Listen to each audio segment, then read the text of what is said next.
afternoon. Before we call this meeting to order, we'll hear instruction on how the public may access Spanish interpretation. Thank you. Good afternoon. We're offering a live interpretation in Spanish during this meeting. If you wish to hear the Spanish interpretation, please click the interpretation button at the bottom right of your Zoom screen. You will see a globe icon. If you're joining via the Zoom smartphone app, please select your language by clicking More, M-O-R-E, or the three little dots in the bottom right corner of your screen. Select Language Interpretation, then choose Spanish and click Done. If you wish to hear only the interpreters and not the original speakers, be sure to click Mute Original Audio. I'll repeat these instructions in Spanish. Thank you for your patience. Estamos ofreciendo interpretación en vivo y directo en español durante esta reunión. Si desea escuchar la interpretación en español, por favor presione el botón Interpretation o Interpretación que está en la parte inferior derecha de la pantalla Zoom. Usted verá un icono del globo mundial. Si está uniéndose a través de la aplicación Zoom para teléfonos inteligentes, por favor seleccione su idioma presionando en More, M-O-R-E o M-O-R-E, en los tres puntitos que está en la esquina inferior derecha de la pantalla. Seleccione Language Interpretation o Interpretación del idioma, luego elija Spanish o Español y presione donde dice Done. Listo. Si desea escuchar solo a los intérpretes y no a los oradores originales, por favor asegúrese de presionar Mute Original Audio. Silenciar audio original. Gracias. Thank you. Back to you, Madam President. Thank you. Okay, let's go ahead and call this meeting to order and start with the Pledge of Allegiance. Pledge allegiance to the flag of the United States of America and to the republic for which it stands, one nation, under God, indivisible, with liberty and justice for all. Okay, let's go ahead and start with roll call. Okay, starting roll call. Chair Luxinger, Here. Commissioner Imhoff, Yes. Commissioner Williams, Here. and for the record, Vice Chair Feiger and Commissioner Gonzalez are absent. Okay, thank you. We will start off today with public communications. This is the public's opportunity to speak on any topic not listed on the agenda. Comments shall be limited to 3 minutes. And if you have any comments, go ahead and come on up.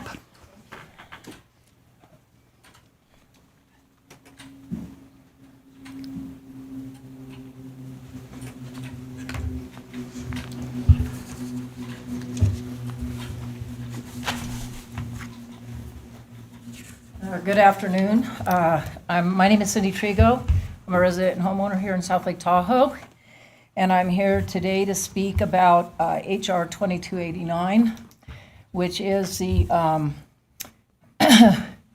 2021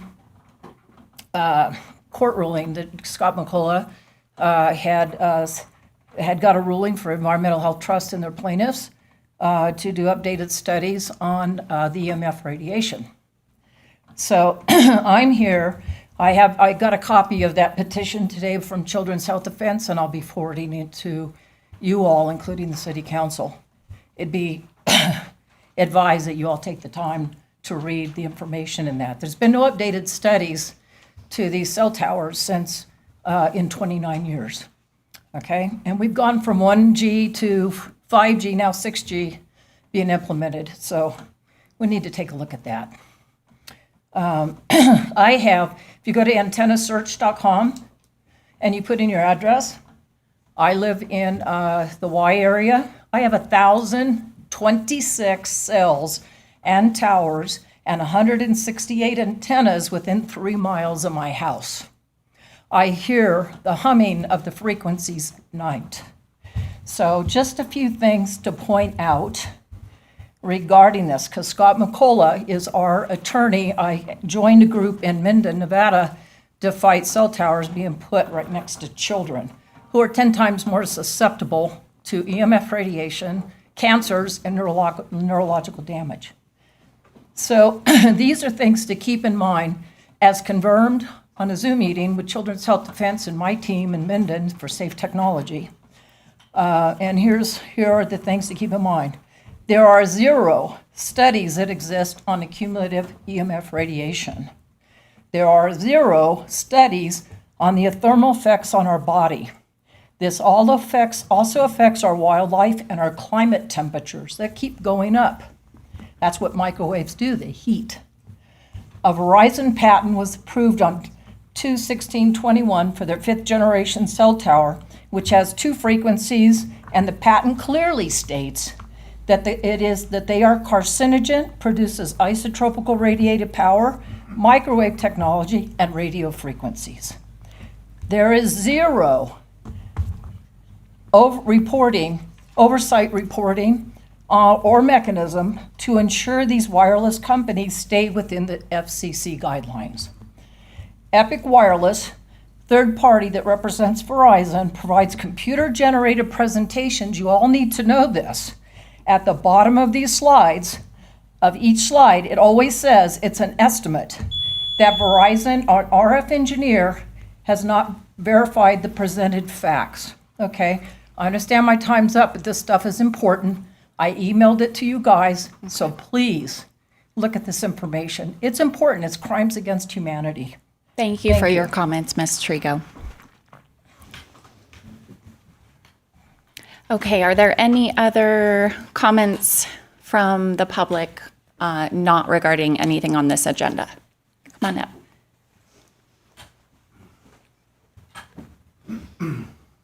Hi, good afternoon. I'm Alan Miller. I'm a civil and environmental engineer here in the city, and I'll be talking to you later today about the marina project, but I just wanted to make the public aware of a public event that's coming up, and to get to know me a little bit better, because while I'm an engineer, I used to work with the Lahontan Water Board, and I retired back in 2018, and I'm also a musician. And I host public concerts for regional songwriters, and we get together on a quarterly basis and have songwriter showcase concerts at Unity at the Lake here in the community. And it's the next event is on July 11th, and I have some flyers if anyone is interested about the details, or they can go to my website, tahoealmusic.com.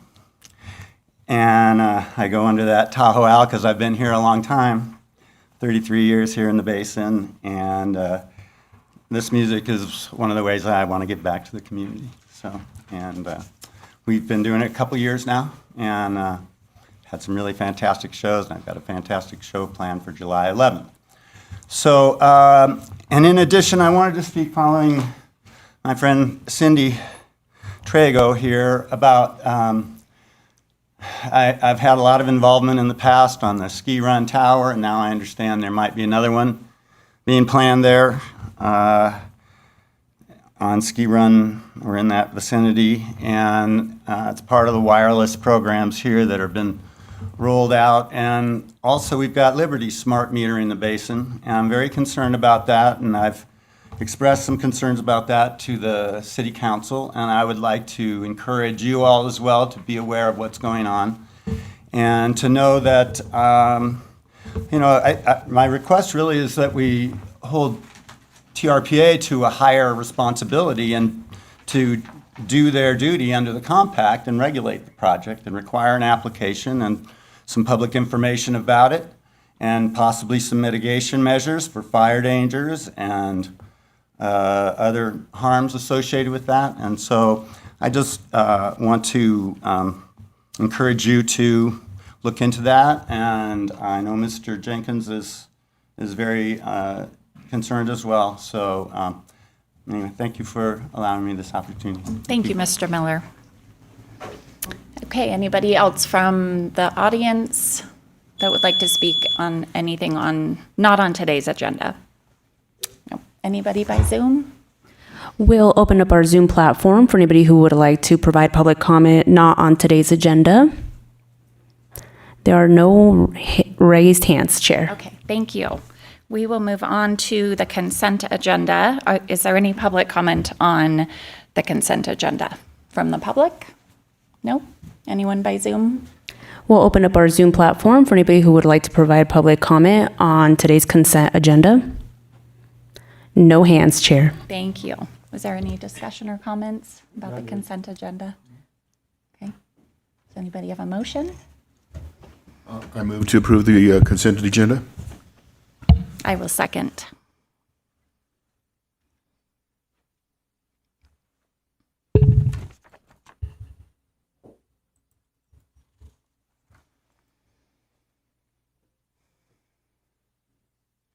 That motion carries. Thank you. Okay, moving on to new business. Our first item is the Paradise Avenue right-of-way partial abandonment request. And we are going to hear from Emily Doherty. Did I say that right? With a presentation. Thank you. Good afternoon. My name is Emily Doherty. I'm an Associate Transportation Planner for the Department of Public Works. Let's get right to it here.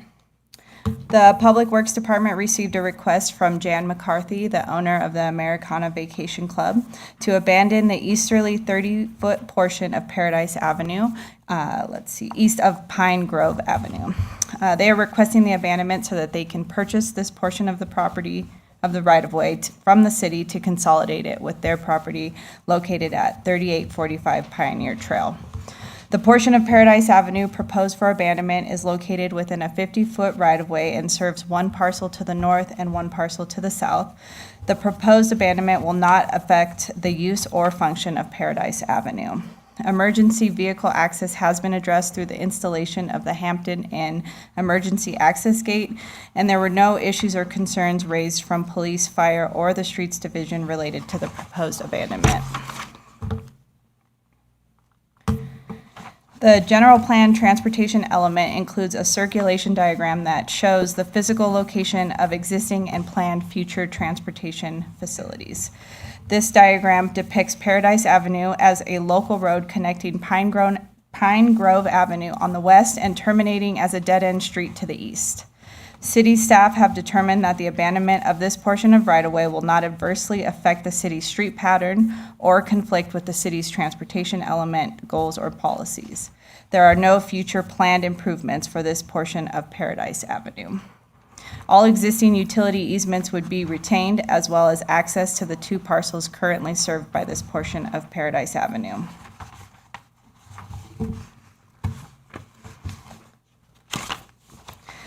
City Code Section 705340 establishes the process for abandonment of city streets. The Planning Commission's role is to determine whether the proposed abandonment would adversely affect the city's long-range street pattern and whether it conforms to the adopted general plan.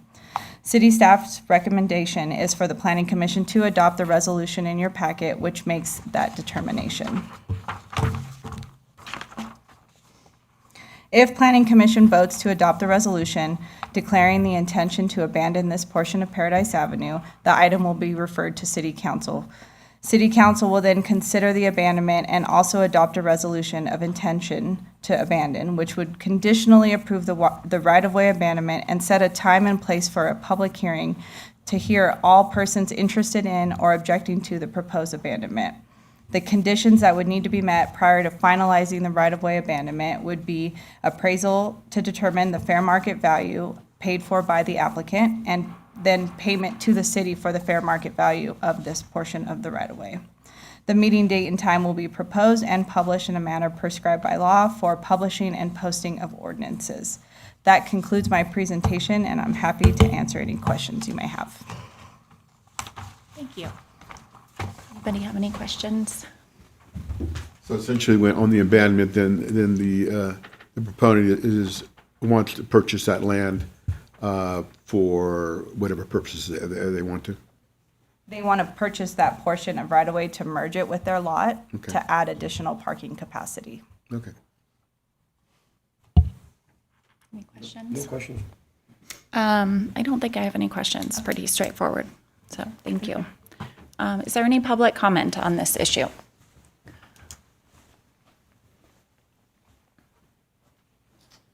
Good afternoon, Chair, Commissioners. My name's Mike Dill. I'm with Aspen Environmental Services, and I represent Jan McCarthy and the Americana Resort. Thank you for your time and listening to us today. We've been trying to get additional parking for the Americana for over 15 years. We feel like we finally found a reasonable solution, and we look forward to working with staff and you guys in getting this approved. Happy to answer any questions you may have. Thank you. Any further questions? Well, will that additional parking be detrimental to the two properties that are adjacent to it? Sorry. No problem. No, in fact, the way we've designed this abandonment area is that it really came to fruition because the Hampton Inn was built. And when the Hampton was built, they put in a new emergency gate in the back of their property on Paradise Avenue. That now allows for emergency vehicles to ingress and egress off the back of that property. That's the property to the north. The property to the south is a private property owned by an elderly couple. They're up here infrequently, but we did meet with them this week to show them what exactly we were doing. And likewise, our abandonment area is past the end of their driveway so that we don't interfere with their egress onto the property. If this is approved, ultimately, we'd like to fence the area and so that it's specific to the Americana. I got to assume that there's also, go ahead. I was just going to say, what was the response from that one party that you talked to? Very favorable. That was favorable? Yeah, they were just wanted to be involved. Sure. They wanted to know what's going on, why are cars parked here and what's the process. Do you also have a problem with people driving through Americana from that street to get to Pioneer? No, there's no access. There's just a pedestrian gate right now between the Americana and Paradise Avenue. Seems very straightforward to me and Thank you. makes sense. Any other questions or discussion? No? No, I think you have the public comment. Any other public comment from the audience? Nope. How about by Zoom? We'll open up our Zoom platform for anybody who would like to provide public comment on item number 2. No hands, Chair. Thank you. Okay. Do we have a motion? Sure. I'll make a motion. Pass a resolution finding abandonment of portion of the city's Paradise Avenue right-of-way will not have an adverse effect upon the long-range street pattern for the city and will conform with the adopted general plan. I'll second.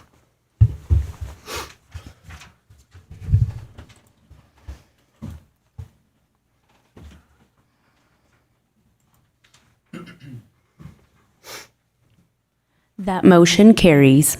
Thank you. Okay, we are going to move on to agenda item number 3, which is the Tahoe Keys Marina Redevelopment Project Design Review and Special Use Permit. We do have a couple people that need to recuse, so we'll do that. So I'll just state for the record that I'll be recusing due to a real estate property interest in the area. Chair and Commissioners, I too will recuse due to proximity of residential location to the project area. Okay, thank you. Hey, do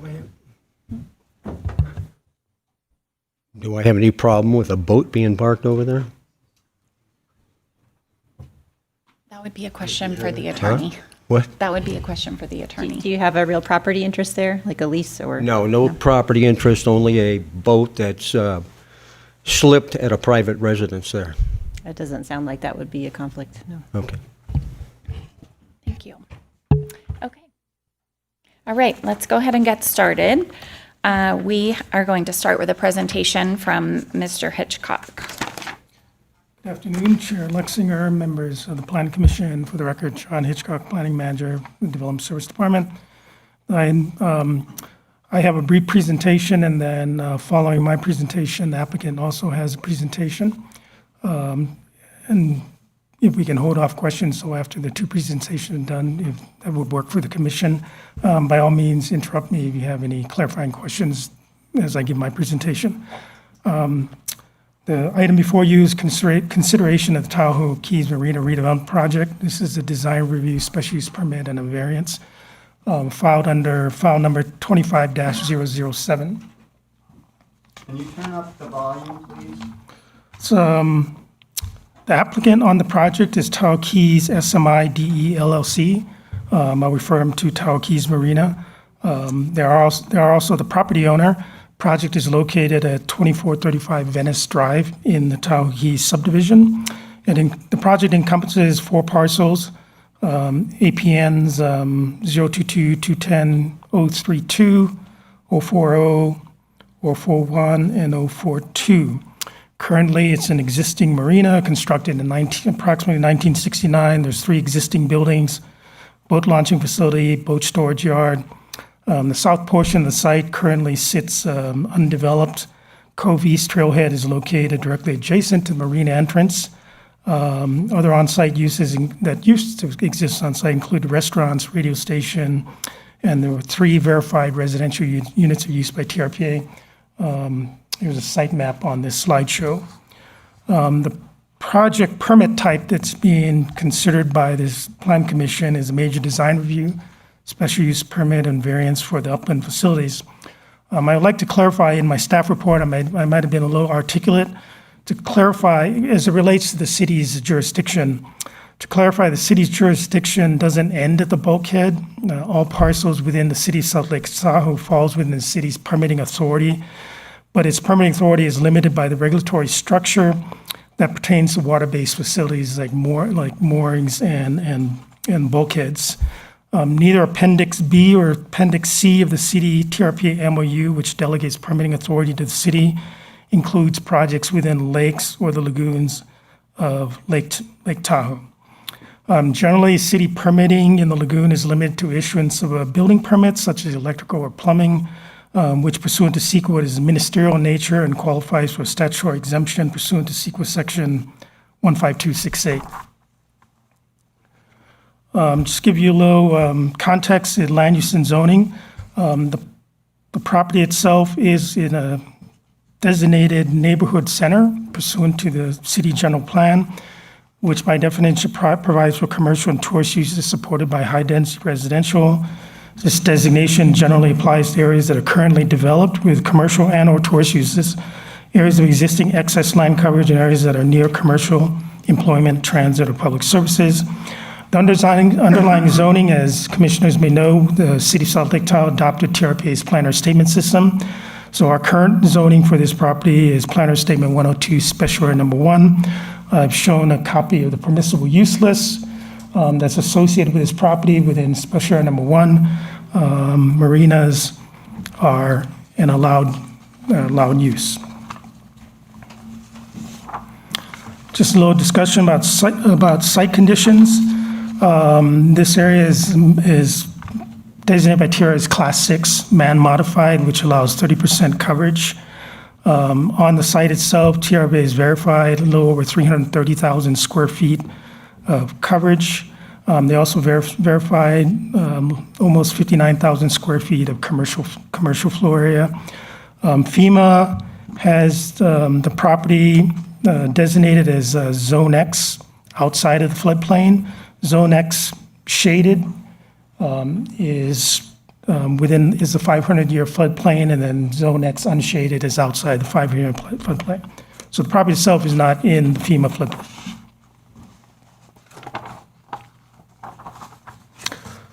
The proposed project, this is a city permit only, not a TRP permit, is demolish 3 existing marina buildings and ancillary structures and existing parking lot, construct 7 new buildings consisting of 4 buildings in the northern portion of the site, dockmaster, boat showroom building, water tank boat storage building, and a trash facility and public restrooms. The buildings will include space for restaurants, retail uses, concession, boat sales, and also the 3 workforce housing units. The existing boat launch facility and gantry will be relocated to the center of the parcel. The parking lot will also be reconfigured. They propose to construct a pedestrian promenade along the western edge of the lagoon, construct drop-off and loading plaza, install best management practice, and connect water mains to Venice Drive, Tahoe Keys. Total gross floor of all buildings is approximately a little over 52,000 square feet. Just an example of the proposed architectural design. The design is designed to minimize visual mass and incorporate architectural features, create visual interest. Best I could describe this is modern aesthetic. They use pitch roofs. 512 is the minimum pitch roof requirement by the city. Incorporates open gabled roofs, balconies, overhangs for weather protection, facade articulation, and deep recesses. Pedestrian promenade is also proposed to create active pedestrian spaces, and then also includes fenestration glazing at pedestrian street level to engage the pedestrian activity along the walkways. Some additional visual simulations of the proposed project from various angles. These are elevations of the proposed project. These are of the buildings on the northern portion of the parcel. And here's an elevation of the proposed boat storage and water tower, which will be located directly adjacent to Venice Drive. Proposed color materials include what you see on this slide. They're consistent with TRPA's Munsell color chart, which includes the use of browns, grays, and dark bronze finishes. They will be using fire-resistant fiber cement vertical and horizontal cladding to mimic cedar and natural bark, use of natural stone veneer with a rough split texture, and also cast in place concrete with wood grain textures. The proposed height for the proposed structures. So the city does not have its own height ordinances. We defer to Chapter 37 of TRPA Code of Ordinances. Maximum height is based on proposed roof pitch and site cross slope. This project proposes, with exception of the trash facility and restroom, all structures are currently proposed over TRPA's maximum height ordinance. A code amendment was submitted by the applicant to TRPA. That was considered by the APC on June 14th, 2026 meeting, which the Planning Commission, which I am a member of, recommended approval to the TRPA Governing Board. I talked to Miss Julie Roll at TRPA, who's the project planner on this project on the TRPA side. They anticipate potentially Governing Board consideration of that height amendment at their June meeting. The city permit does condition the height for this project to be consistent with TRPA height ordinance. If the height ordinance is not successful at the TRPA Governing Board level, the applicant will be required to redesign the height to be consistent with the existing TRPA height ordinance.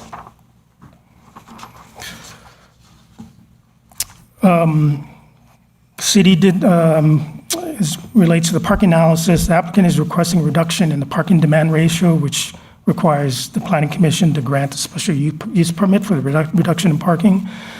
The applicant did provide a parking analysis prepared by LSC. Peak demand is estimated 369 spaces before applying shared parking requirements. With the paired charging, applying the shared parking requirement, the peak demand drops to 29 spaces during peak times which is estimated to be midday from 2 p.m. to 3 p.m. The project itself is proposing 259 spaces, which is a shortfall of 40. There is a city permit condition that requires Tahoe Keys Marina to implement an employee parking reduction program to increase non-auto access, provide carpooling matching resources, and implement a limited employee parking allowance. That plan is required to be submitted to the city for review and approval. Staff want to analyze the scenic viewshed analysis for the proposed project.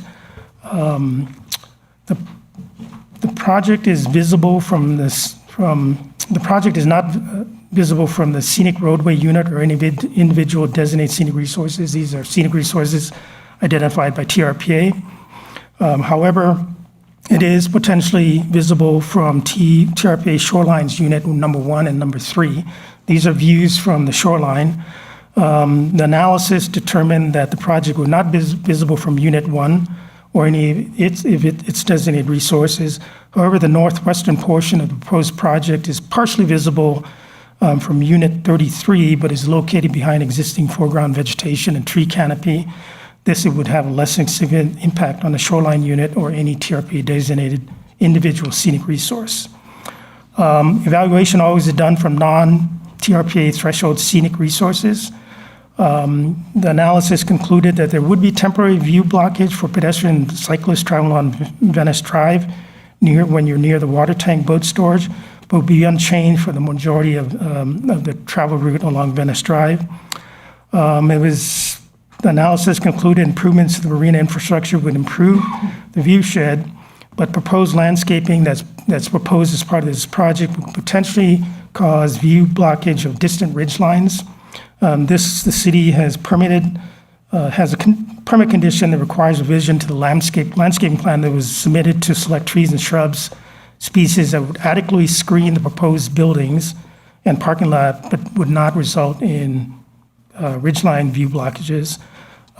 Views from the adjacent resident condominiums are also analyzed, and views from those areas are expected to improve due to improved site planning, new infrastructure, and improvements in overall aesthetic architecture. Driveways. One proposed driveway that services the boat storage water tank building that provides also access to the boat storage building, dock master building, is 43 feet in width at the property line. This exceeds the city standard at 30 feet. The extra width is required to accommodate larger turning radiuses for trailers with oversized loads. The staff recommends granting an alternative to allow wider driveway width is warranted in this case to ensure egress and ingress to the property does not affect traffic, bicycle, and pedestrian flows along Venice Boulevard. A variance would be required for the current trash facility public restroom located across from the trailhead to Covey's recreation area. The proposed location is located on the property line. The location would provide direct access to South Tahoe refuse vehicles directly from Venice Drive rather than having to enter the marina property itself. Staff recommends granting a variance is warranted as South Tahoe refuse would have direct access to the trash facility without having to use on-site internal driveway, thereby avoiding potential pedestrian and vehicle user conflicts, and also easier access to recreation users of Covey's. An initial study was prepared pursuant to CEQA guidelines. On April 30th, 2026, the city initiated a public comment review. However, due to a typo in the notice of availability itself, the city decided to reinitiate the comment period that started May 1st through June and ended on June 1st, 2026. All comments were previously submitted before May 1 were accepted. Impacts identified in the environmental analysis included resource areas of wildlife, hazardous materials, and noise. The initial study mitigated neck deck includes mitigation measures to mitigate those impacts. Those are bio 1 through bio 4, hazard 1, and noise 1. Mitigation measures bio 1 through bio 4 requires the applicant to conduct nesting and raptor survey before getting any activities on the project site. Pre-construction survey for special status plants, wildlife, also environmental awareness training for construction personnel, and implementing decontamination protocols to prevent the spread of aquatic invasive species. Mitigation hazard 1 would require the halt in construction activities if stain oils, hydrocarbon odors, or any contaminants are discovered during excavation. A qualified environmental professional will be required to assess the impact, and all hazardous waste will require to be handled and disposed of in accordance with the Water Board and Department of Toxic Substance Control protocols. Mitigation measure NOI-1 would implement noise avoidance protocols during construction activities, and this includes limiting construction from 8 to 6:30 p.m., requiring equipment's power internal combustion engines to be properly muffled and maintained, using quiet construction equipment, limiting idling time on internal combustion engines, and then the construction contractor to the maximum extent practical locate on-site equipment staging areas to maximum distance from any noise-sensitive sources.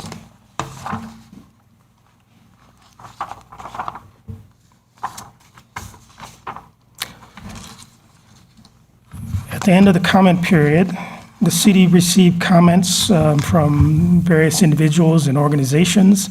Individuals received a letter from Mr. Miller, professional engineer, Jesus Diaz, Lisa Hodges. We also received comments from California Tahoe Conservancy, Lahan Regional Water Control Board, from the following organizations: Friends of the West Shore, Sierra Club's Tahoe Area Group, Tahoe Sierra Clean Air Coalition. And then we also received additional comments after the closing period of June 1st, 5 p.m. from Mr. Tom Rosenberg, additional comment letters from Mr. Miller, additional comment letters from Sierra Club, Sierra Tahoe Clean Air Coalition, Friends of the West Shore, and also the Tahoe Key Owners Association.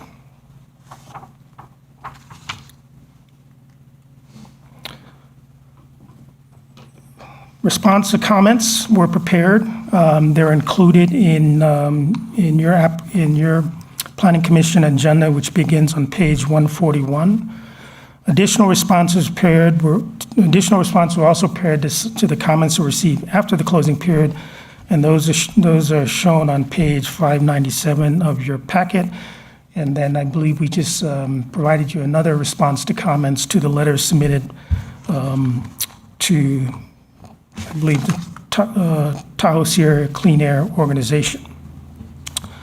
There were a lot of comments. I'll just kind of summarize some of the comments, some of the major comments.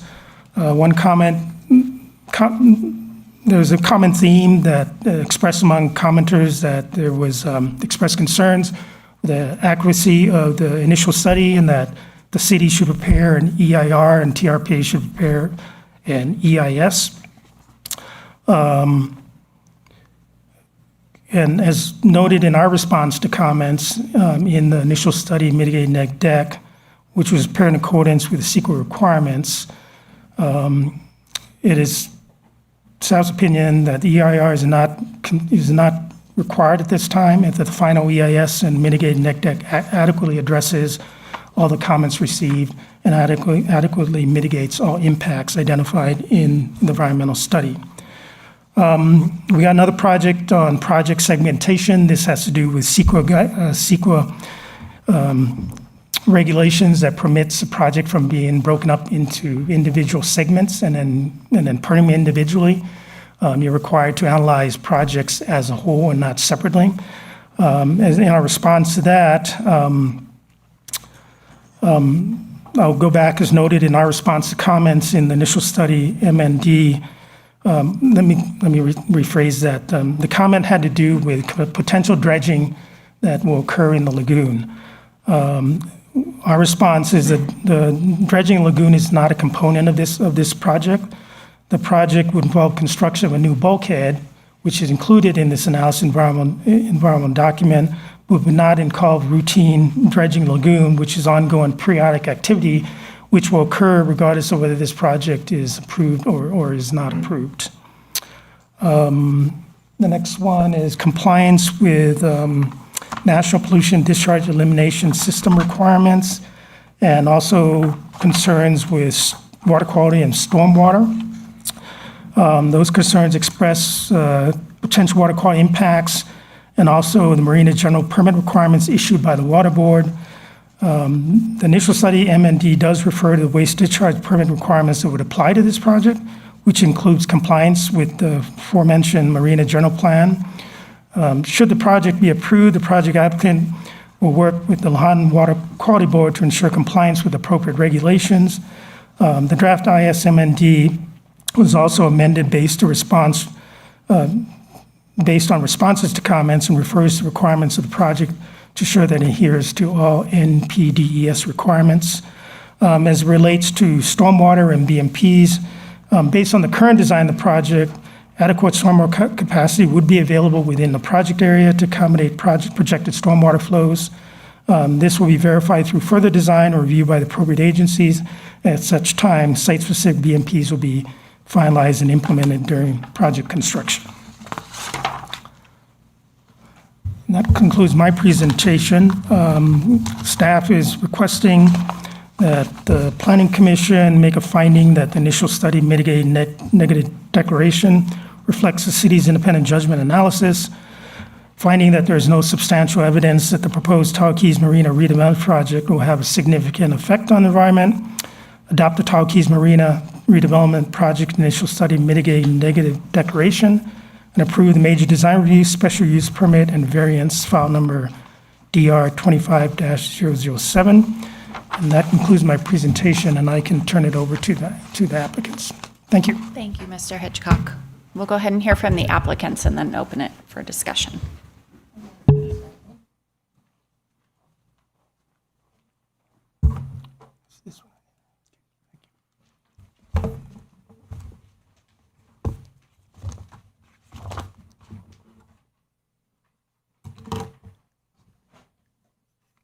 Good afternoon, Madam Chair, members of the Planning Commission. Lou Feldman on behalf of the applicant, which is Suntex Marinas. Suntex acquired the Tahoe Keys Marina about 4 years ago and has been operating the marina. And I think it's important to note a couple of things here. First of all, Suntex has marinas coast to coast and knows the marina business. And now, based on their actual operation and experience at Tahoe Keys, have put together a outstanding team of consultants and engineers to formulate the best possible redevelopment of the asset, which I am absolutely thrilled to share with you. But many of the well-intentioned commentators, I think, have not sufficiently embraced the fact that this marina operates today, as it has for the last 5 decades, and currently has 60 concessionaires, over 100 employees, and has a built condition. I hope I have aged better than the Tahoe Keys Marina, because I got here in 1978 and it was in pretty good shape. But as we look at it today, I think we might conclude that it has not weathered well. Suntex is represented and are present today by David Filler, their Chief Development Officer, Eric Mex, their Vice President of Development. We also have Jason Drew and Chris Muntek from Nichols Consulting Engineers. We have Don Clark, our design architect of record, and we have Ryan Lederman and Deb Brundy from Holland and Knight Consultants on the environmental side of the equation. What Suntex has demonstrated, learning what it has learned in the operation of the marina, is that it is a community player. And as you look at this slide, they are incorporating many of the values that I think are shared amongst large portions of the community. And while there may be some fair debate about how popular paid parking is as a mitigation strategy, it certainly reduces dependence on the private automobile and advances that core value in the regional plan. As you will see, and I think John has previewed, the pedestrian amenities to this reinvention of the marina are pretty spectacular, with a third of a mile of pedestrian promenade along the waterways. The water quality enhancements are compliant with all requirements from the Water Board and TRPA. And in collaboration with some of our other stakeholders, like the League to Save Lake Tahoe, we are advancing wayfinding, signage, educational information, kayak storage, paddleboard storage, and in collaboration with the Conservancy, are actually constructing public restrooms at the trailhead to Cove East, which does not serve the marina, but serves the broader public. This past winter, the 305 slips that have been in operation for decades, and if you are familiar, and I know some of you are very familiar with the state of those antiquated slips, they were not good for water quality. They had outlived their useful lives. The impacts on microplastic dissemination were apparent to the human eye, and Suntex, to their credit, have replaced all of those with high-density polyethylene encapsulated materials that will withstand weather, solar and have a useful life that is probably beyond all of our remaining useful lives. The existing condition, sadly, and also familiar to you, is less than ideal. There's ponding water, there is the storage of vessels and trailers in a somewhat haphazard array, and as a commentator noted, we are increasing the volume of square footage in the built environment. But it is noteworthy that the 150 boats or so that are stored on the site today take up about 100,000 feet of compacted soils and space. And so there will actually be a reduction of space, and it will be conditioned space, to store up to 250 boats inside the multi-use water tank, boat storage, and emergency services, police and fire facility that will be constructed as part of the project. Taking a look at the aerial perspective of the marina,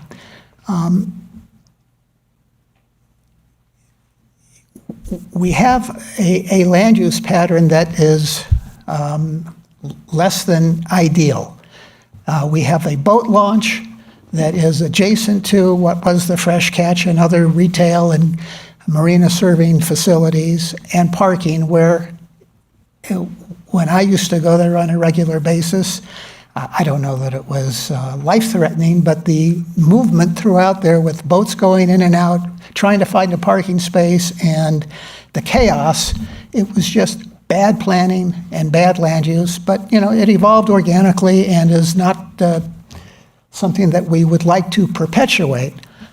But I want to emphasize that this marina works. The 305 slips are occupied. There are 60 concessionaires. There are 50 rental boats. And it is a vibrant, though distressed, physical environment. But these impacts are ongoing, and delaying the redevelopment of this project perpetuates adverse environmental impacts that the project will address. So the new land use pattern, again, based on the experience and the consultant team and design workshop is part of that team that helped formulate the land plan, orients all of the food and beverage and human service interests on the northern portion of the site. And there will be up to 4 restaurants ranging from grab and go to burger and pizza to mid-level to fine dining. There will be retail, there will be accessory uses. The concessionaires will have quality space to operate from, and it has been a struggle for them, but they have persevered. And then on the southern portion of the site, the boating activity is consolidated, as it should be. And the fueling situation, which you have observed, is not state-of-the-art today. And it will be state-of-the-art, located next to the new boat launch.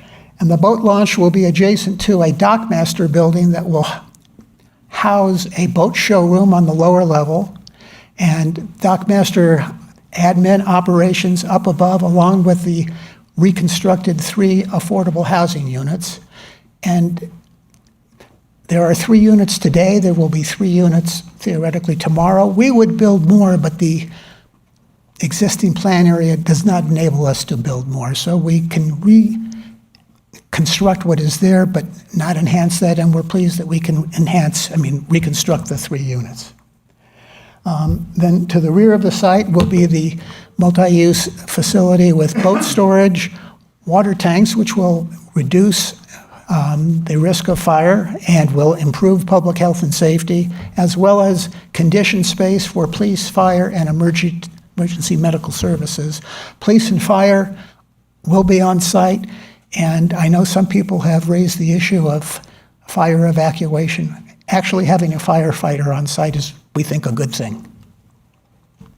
In terms of the scenic, we have requested fairly modest height addition. We're not trying to build 3 stories or 4 stories. We're simply trying to create an architectural reinvention that meets city code in terms of roof pitch, incorporates natural materials, stone, wood, and creates the view shed that is, one of the most spectacular in the south side, not only of the marina and the lake and Mount Talac, but of the Cove East facility as well. And the scenic analysis that has been performed demonstrated that the increase of about 4 feet for the two-story buildings will not have any adverse impact on scenic vistas. And the increase for the boat barn up to 42 feet is consistent with structures in recreational areas like ski areas. And so we're simply being on parity. And as the code section has been designed, it is I guess, a safeguard that there are no other marinas that will qualify because we're 1,800 feet from the shoreline.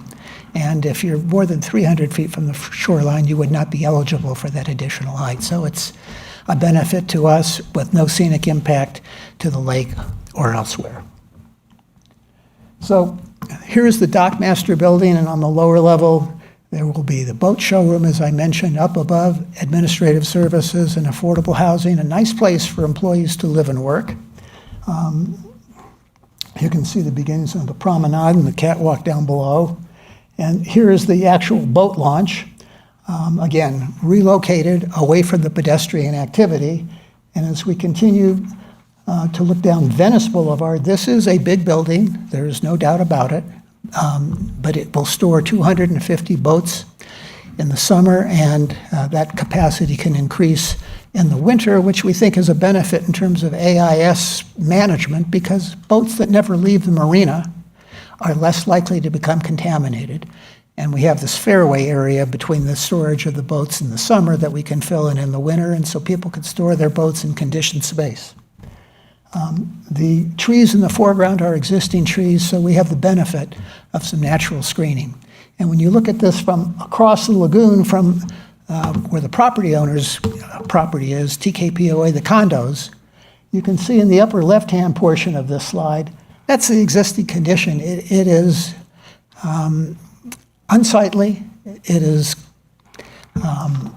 chaotic and disorganized. And as you look down below, you can see where the boat launch has replaced that, and all of those other activities are now indoors and out of vision.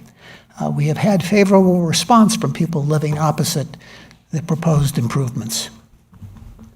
And I think this is just, a really wonderful gesture to construct public restrooms, kayak storage, bicycle racks adjacent to the Cove East trailhead.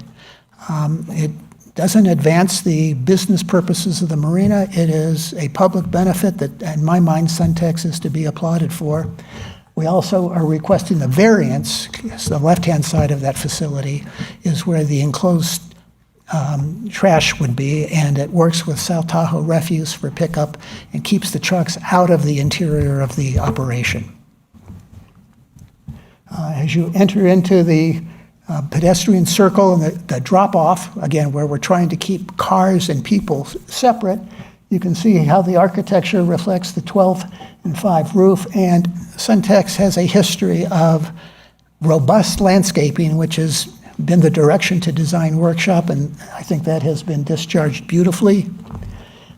Here you can see the valet drop-off. There will be both valet parking and self-parking. And this is the basin to the right, which is about a 5,000 square foot turf area where we can accommodate various activities, whether that's a art display or some food and beverage event, educational seminars. But the idea is to program that space and activate the marina, not as a 4 or 5 month destination, but as a 12-month opportunity, along with food and beverage circling the basin.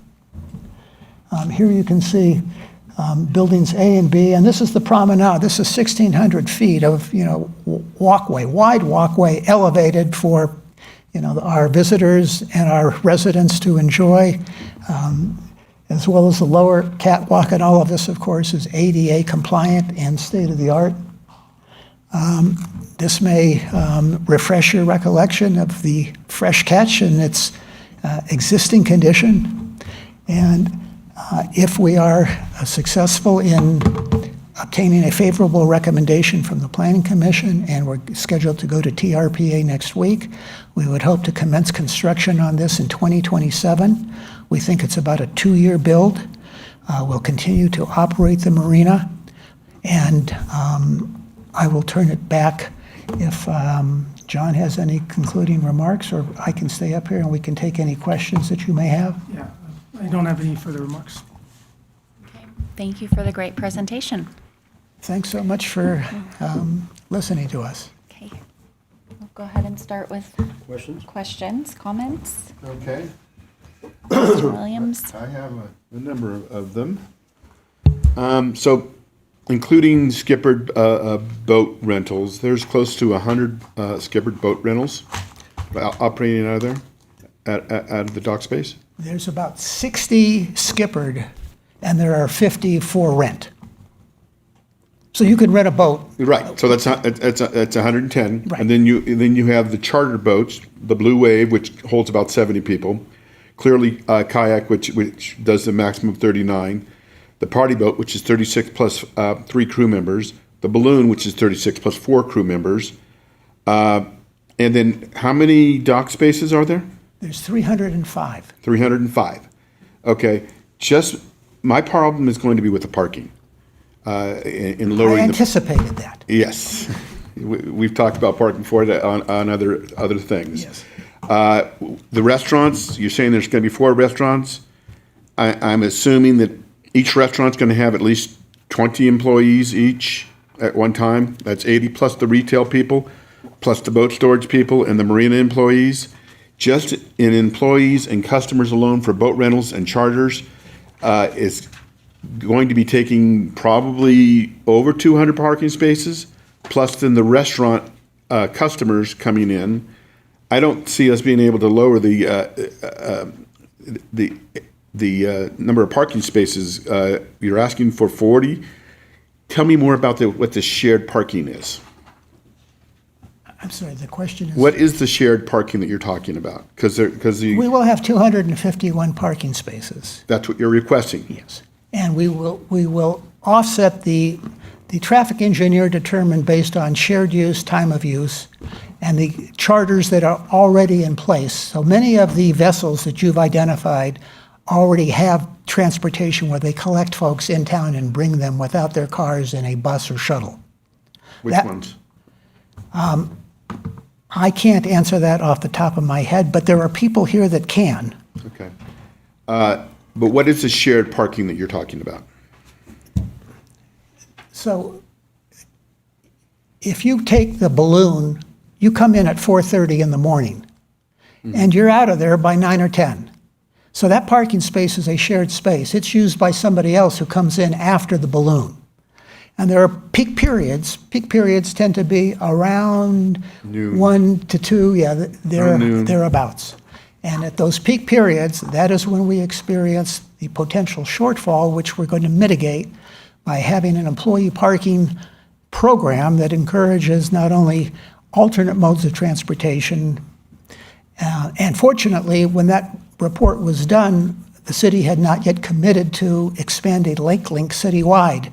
And we think the addition of lake link, particularly in the Tahoe Keys, is going to be a great benefit because although this may be counterintuitive, about 1/3 of the slips that are rented annually in the marina are rented by people that live in the Keys, even though they may have the opportunity to have one in their backyard. Don't ask me why, but that is a fact.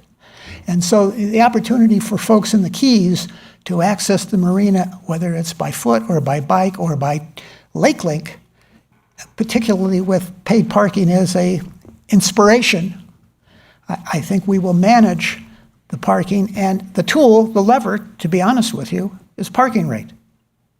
Okay. And- So are you planning on purchase? So like the marina at the ski run, the operator of that facility has purchased employee parking off-site. Is that something that this development is going to be doing? No. Okay. What are they going to be doing for the parking situation? Because quite frankly, to me, there's not enough parking here. Well, they are going to incentivize their employees to access the marina without bringing their cars. So the owner of the development is going to incentivize the employees. Correct. Okay, and so what happens if you guys stop incentivizing it after we've already issued this permit? Well, again, the lever, employees aren't going to pay to park. So certainly, they're not going to pay what a world-class marina's parking rate will be, which will be market-driven. So I don't see the threat of employees displacing retail parking. I'm going to assume that any of these concessionaires are going to negotiate some employee parking as part of their leases. Negotiations may certainly take place, but they're going to take place in a way that the parking is going to be managed. Because the businesses need to be successful. They do. Yes. And Suntex is pretty good at this, and they're going to make sure their businesses are successful. I still have a problem with this parking. I think that we need to, I'm not sure I would vote for decreasing the parking spaces by, you're saying 40 spaces. I wish we had more real estate. Yeah. So I don't think that that's going to be something that I could vote for at this time until we can figure out a way for this. Because I know you got valet parking in there. What happens if you decide to stop doing the valet parking? It's a concern with me. What does the city, what does the city do? So as I discussed in my presentation in the permit, the employee parking management plan is required to be submitted to the city for our review and approval. So we do have an enforcement technique to require the applicant and the property owners to enforce that employee parking management program to ensure that there's adequate parking on site. So there is an enforcement mechanism in place. What happens if they don't do it? Well, I think we can probably issue citations. Okay. But I think enforcement of that plan can be done by the city. It's part of our permit condition. I would just have to emphasize that enlightened self-interest here is going to predominate. The expert marina operator needs to manage this parking. The city's not going to be inconvenienced with enforcement. This parking will work because it will be properly managed. Yeah. You mentioned Lake Link. Lake Link, the city has not yet come up with expanding it out to the Keys area. July 1. Huh? It starts July 1. But we also don't know that they're going to continue to do that based upon whatever their budget constraints may be. Life is uncertain, granted. Can I chime in on the parking real quick? I just have a question. The boat storage facility that is going to house 250 boats at max in winter, is that summer. In the summer? Is there a way to make the lower level of that accessible for parking during peak months, July, August, or June, July, August, or something? And I'm assuming it's going to be a 2-layered, 3-layered storage. It's a great question, Madam Chair. The way it works is there's racks to the left, there's racks to the right, and there's a clear space in the center where the forklift comes in, turns left or right to retrieve a boat off the racks. So it's unlikely. Probably not. Thank you. Also, the boat launch. Where are these boats supposed to be lining up for? Because any other boat launch I've been to, they're lined up 10 or 12, 15 deep to do the launching. Great question, and you have probably seen that at Tahoe Keys. They pull up on the side on the gravel. They back up to Venice Boulevard. So the management strategy that is going to be implemented with the redevelopment of the marina is boat launches by reservation. So you can't just drive up and expect to be able to launch your boat. It will be by reservation at a specific time.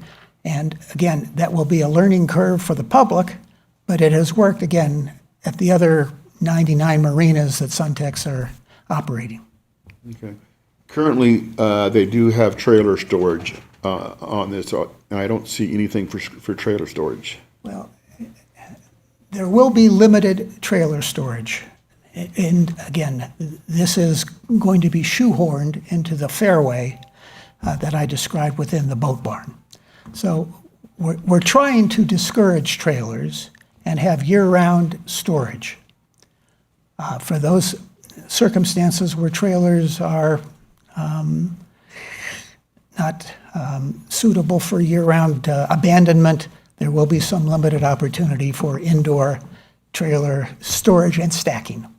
Yeah, because I can see people just putting it on Venice Boulevard. I That'd be a agree problem. with you.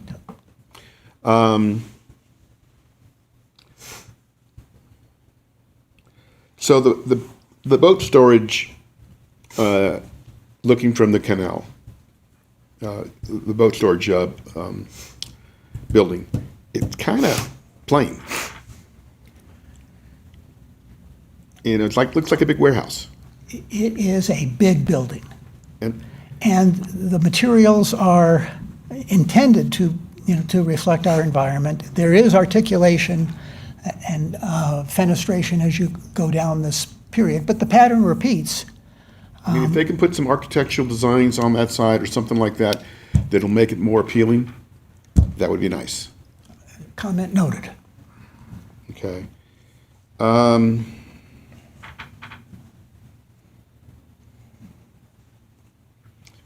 The snow storage and the melting of that, where is that occurring?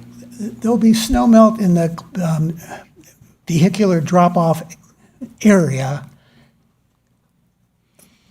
because we are aspiring to be a four-season resort. We are not naive. So you're talking about inside the, underneath, there's going to be heated sidewalks and things like that? There will be some heated sidewalks. There will also be snow stored on parking areas that will be appropriately designed for drainage, because we won't have the volume of cars in the snow months that we have in the summer months. Right, I understand that. Yep. But there's also drainage all through the parking lot, I'm assuming. Absolute compliance with TRPA's 20-year, 1-hour storm requirement. I like the concept of this. I'm just concerned about the parking. It's my major issue. Yes. And because there's going to be, I mean, I think at one point there, I heard somebody say that there may be as many as 1,000 people there at one point. Well, today, I mean, maybe not today, but on average, there are 1,500 people utilizing the marina, most of whom are on charters that arrive with some sort of bus or shuttle. I know one of the charter people, and they don't do a bus or a shuttle. I can assure you that we will manage how people access charters. Again, this is enlightened self-preservation. This needs to operate fairly for the businesses that are going to be paying rents and for the public to access that. And there will need to be turnover of these spaces, and that will be managed through adaptive management and paid parking. Okay. Yeah, because most the people that are like visiting East Cove, they're used to parking there for free. Now they're going to be parking on Venice Boulevard, They already do. and they'll continue to. But it's also going to be they were also parking at the marina for free. So I don't see. Anyway, that's my comments.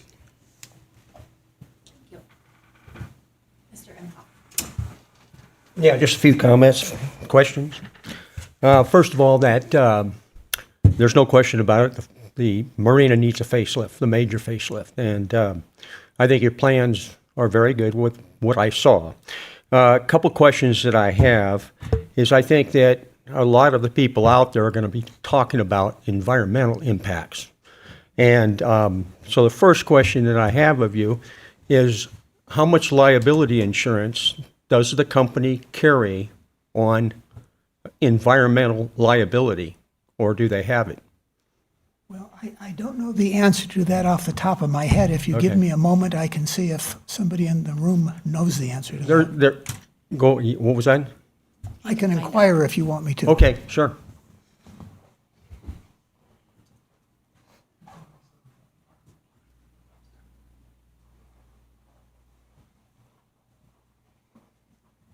Environmental pollution liability limit Right. is $10 million. 10 million.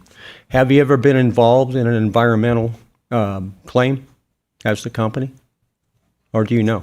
Let me ask Eric Metz to think so. join me up here, because he's much smarter about these things than I am.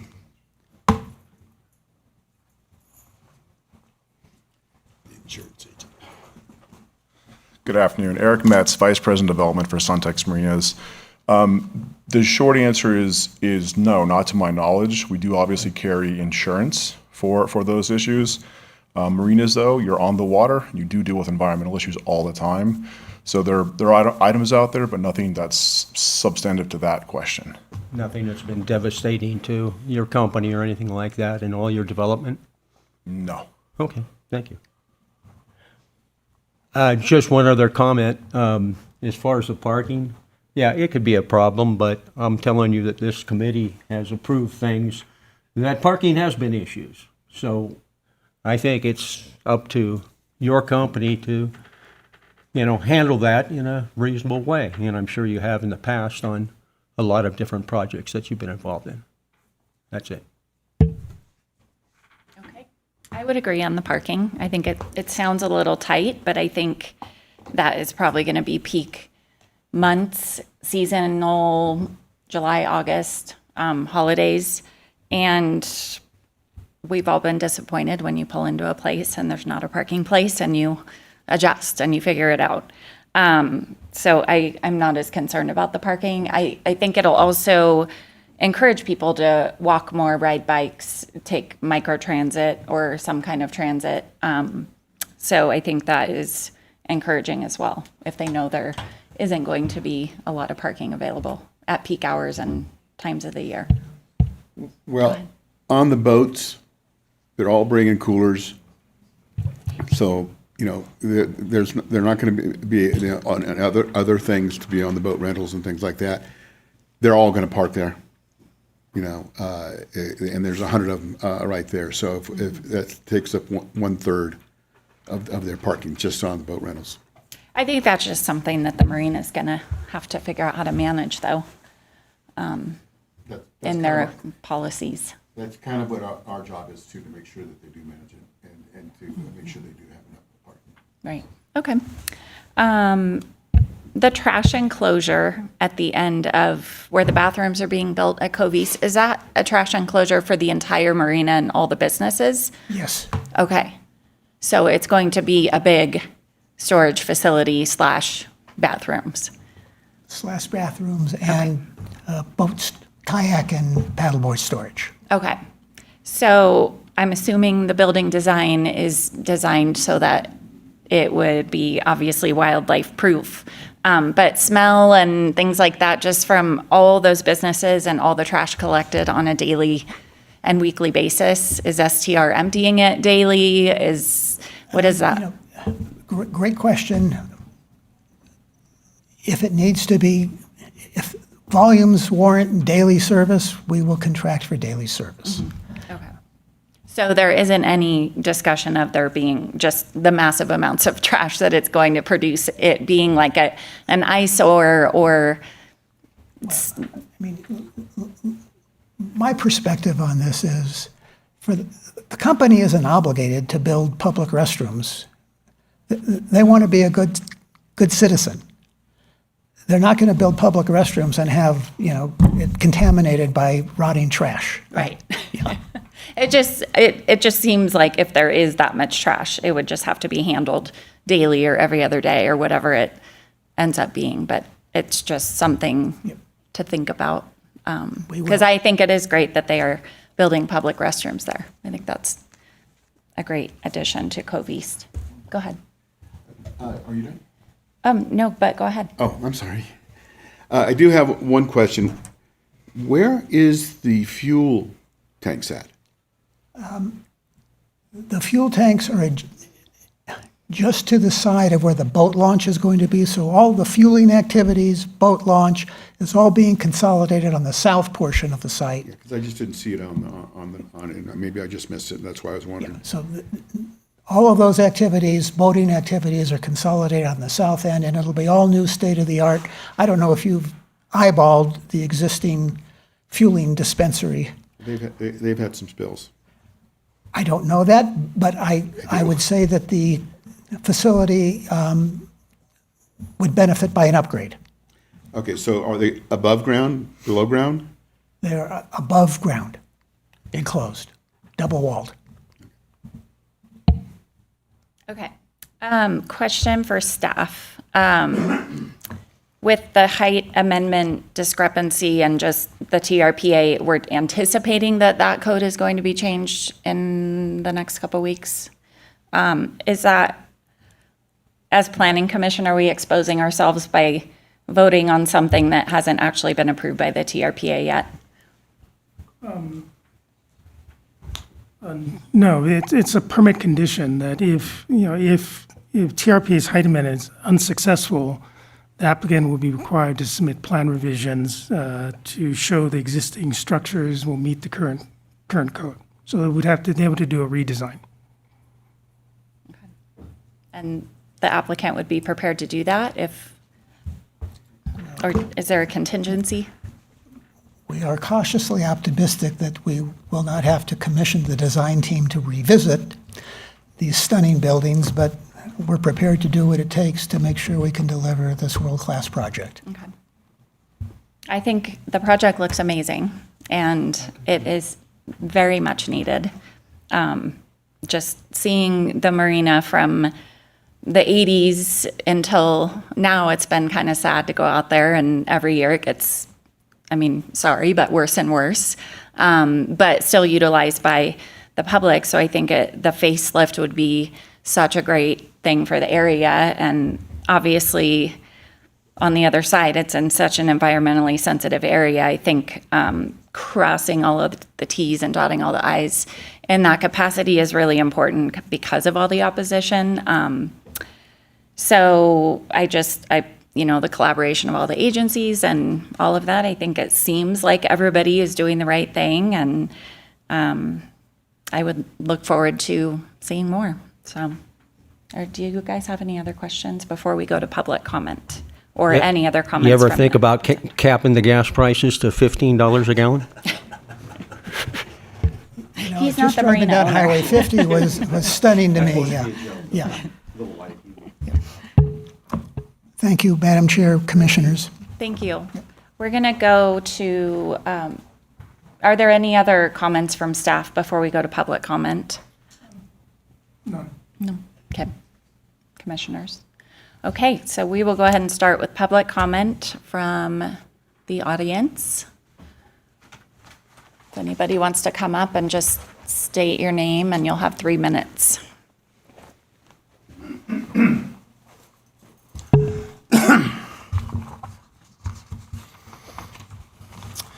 Okay, I'm Alan Miller.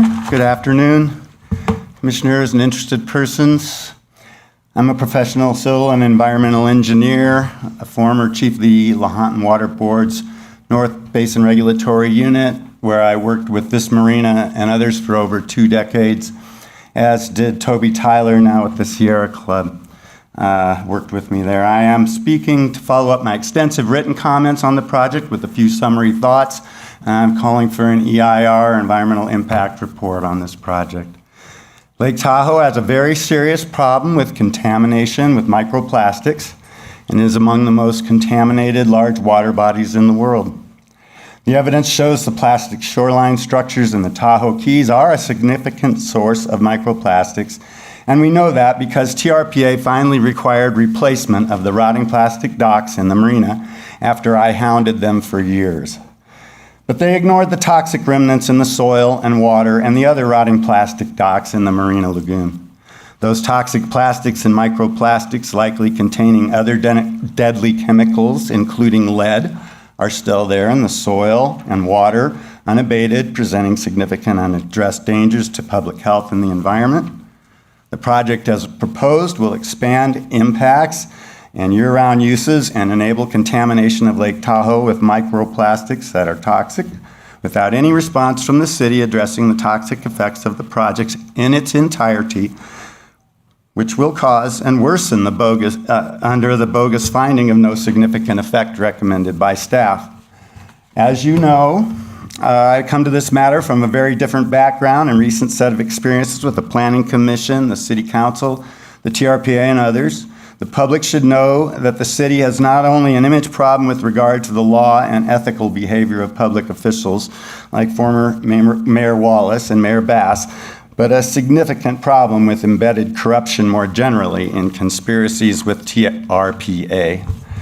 In my writings, you've been put on notice that as routine, chronic, unrepentant violators of laws, requirements, and ethical standards, you subject yourself to potentially severe civil and criminal penalties for your actions. You were not appointed to break the law and ignore public health threats. Following the law requires an EIR for this project because the weight of the evidence in the record demands it to comply with CEQA, and there is no plausible deniability. You pretend otherwise at your peril and will make the choice of whether to follow the law or not. It's a choice, and, finding that an EIR is required is the only legal choice. There's no discretion to deny that. Thank you, Mr. Miller. Okay, up next for public comment.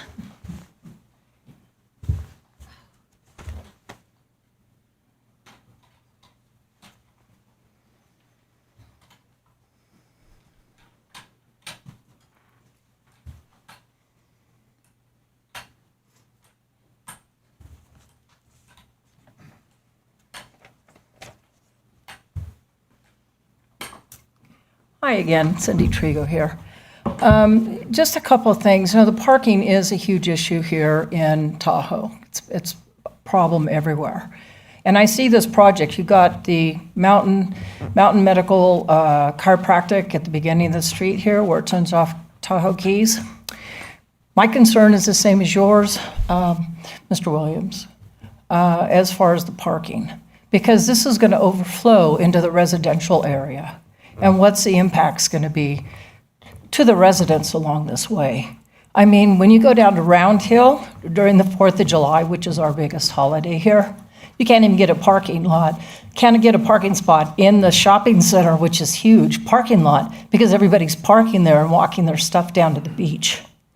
So when you have a parking issue here and it's paid parking, you're going to have traffic backing up.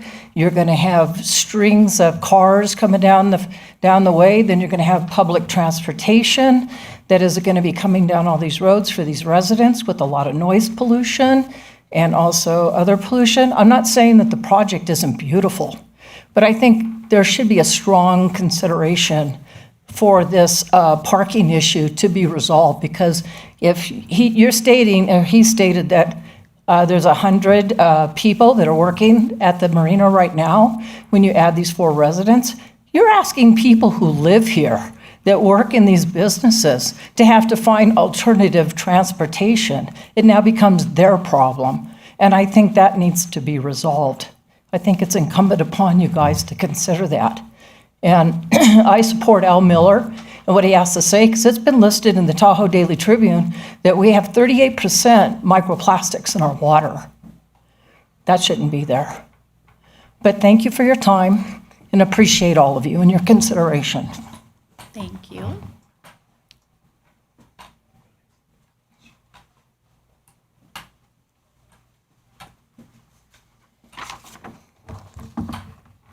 Good afternoon. My name is Ashley Farr, and I'm speaking on behalf of the South Lake Tahoe Windjammers Yacht Club, or SLTWIC as we're often known. We're a nonprofit volunteer 501c3 organization whose mission is to build a diverse boating community on Lake Tahoe through sailing access, boating education, water safety, community outreach, racing, and stewardship of our lake and waterways. We appreciate the opportunity to comment on the Tahoe Keys Marina redevelopment project. First, I want to be clear that our organization supports thoughtful reinvestment in the marina. Modernized facilities, updated infrastructure, and continued economic investment are important for the future of South Lake Tahoe's waterfront. Our comments today are not in opposition to redevelopment. Rather, we hope to highlight the importance of preserving meaningful access for the local recreational boating community as this project moves forward. For many South Shore residents, Tahoe Keys Marina serves as one of the primary access points to Lake Tahoe for sailing, boating, education, community events, and organized recreation. Historically, we have partnered with the marina to host regattas, boating events, and programs that connected local residents to the lake. As boating costs continue to rise throughout the Tahoe Basin, practical access to the water is becoming increasingly difficult for many local residents. We encourage the city and project stakeholders to consider how future marina operations can continue to support community participation through access to launching facilities, storage opportunities, educational programs, recreational boating, and community events. Lake Tahoe is one of our region's greatest assets, and we believe it's important that local residents have opportunities not only to enjoy its beauty from the shore, but to actively participate on the water and develop a lifelong connection to the lake. We appreciate the investment being made in this project and encourage continued consideration of the local boating community throughout the redevelopment process. SLTWIC stands ready to serve as a constructive community partner and resource as these discussions continue. Thank you for your time and consideration. Thank you for the comments. Good afternoon, Chair Luxinger, members of the Planning Commission. My name is Steve Teixeira. I'm here on behalf of Tahoe Chamber. I appreciate the comments that are being made about the ability of business to do the right thing. That is the fundamental principle of how businesses become successful.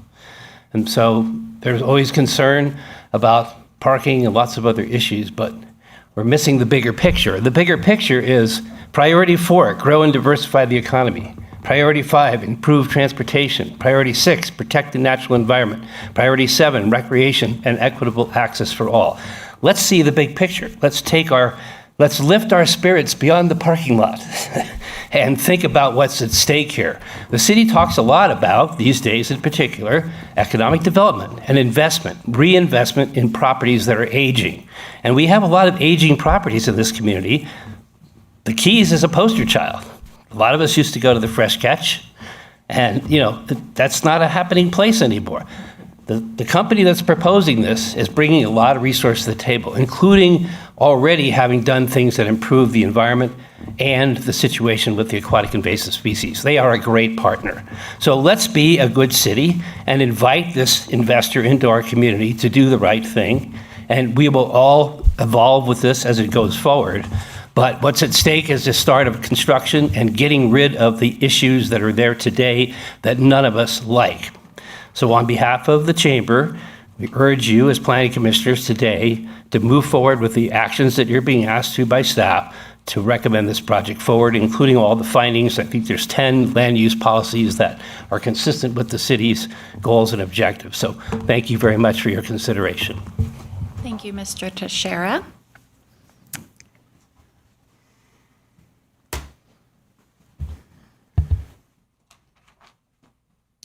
Hello, my name is Deandra Colhoun. I've had a business operating out of the Tahoe Keys Marina. This is our 11th summer. So it's been a pleasure to work with Suntex the last couple of years. It was quite a change from previous ownership. I'm excited about their redevelopment project. I thought for years that the marina has been underutilized. Not only have we got some blighted buildings there, but it's become kind of a place where you just launch boats and store boats. I'm excited to see the opportunity for it to be a gathering place, for you to go have coffee in the morning with your friend. I'm excited for new memories to be made. Every day we get people coming in talking about, the Fresh Catch and how it used to be and all the memories that we used to make at the marina. And that is not happening now. But with this redevelopment, I'm happy to, make future memories. I'm happy for the people to keep coming back and talking about, they were excited about what is happening now, and we're looking forward to that. When I mentioned that we've operated there for 11 seasons, we're seasonal. I'm excited to be able to have an opportunity to be a year-round destination, and I think that'll be really great for our staff. Tahoe, you've got summer staff, you've got winter staff, and we'll be able to have people, have just consistent jobs year-round, and I'm excited about that for our employees. And I know a lot of people talked about parking. it is potentially a problem, but I know that a lot of our charter boat operators there, we have incentives for utilizing Ubers, Lyft. We have taxis that come in, bring people coming and going. So the charter boats are actually using a lot more of the public transportation, and I know that they'll continue. We'll continue to do that. Yeah, so we're very excited about these opportunities. The biggest thing is just to have a beautiful place that represents Lake Tahoe. Lake Tahoe is such a beautiful place as it is, and I want people to see that as soon as they come into the parking lot and really enjoy their day. And it starts there with a beautiful marina. Thank you. Thank you. Okay, any other public comment?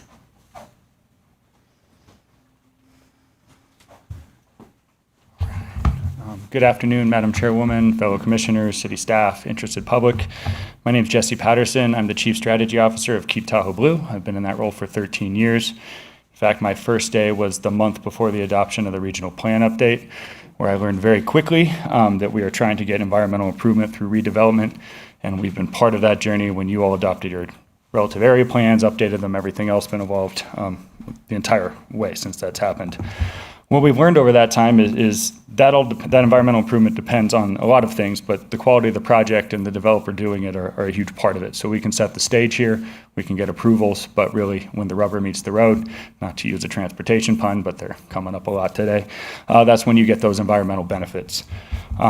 Our role in all of this has been to negotiate and secure above and beyond what's just in the permits or what's done beyond there, because we put a lot of faith in the process and the system of these approvals, but we like to get more.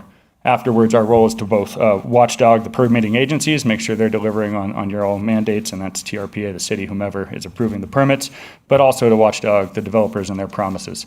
And we continue to do that today, and we'll continue to do that with this project. I don't need to speak to the condition of the Tahoe Keys Marina. You've all mentioned it. I've seen it, and the potential with this project. But today I did want to talk a little bit about kind of our role in this and some things we're excited about. We have a staff of now nearly 30 full-time staff. We were 8 people when I started. It's full of scientists, community engagers.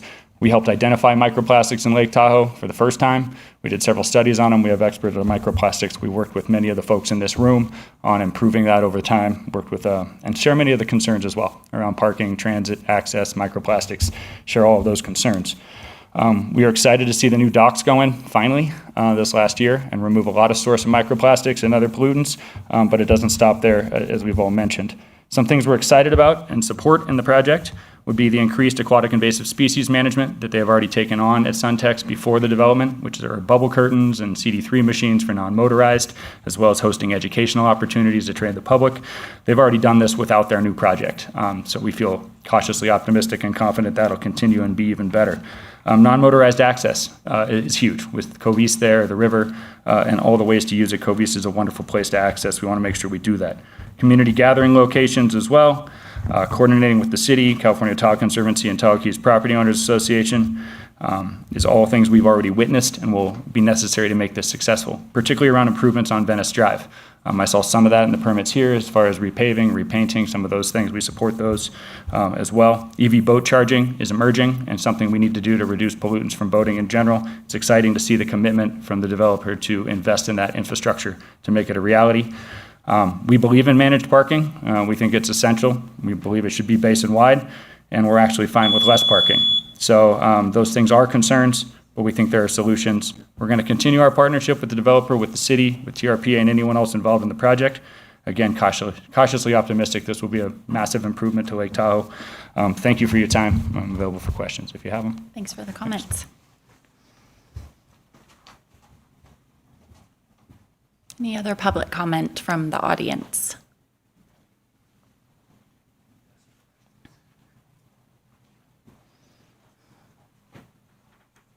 Good afternoon, city staff and commissioners. I'm going to come out and say I'm strong support of the redevelopment of Tahoe Keys. I have decades-long connection to this marina. I worked there as a student, launched my fishing charter business from the marina in 1997. Few people have witnessed the evolution over as many years as I have. What excites me most about this project is Suntex's long-term commitment to Lake Tahoe. This is more than a redevelopment project. It is an investment in our community and the environmental future. The planned stormwater and environmental infrastructure improvements will help protect Lake Tahoe's clarity and health for generations. These benefits extend beyond the marina and will positively impact the entire region. Suntex has shown that it understands the responsibility of operating on the shores of one of the world's most treasured lakes.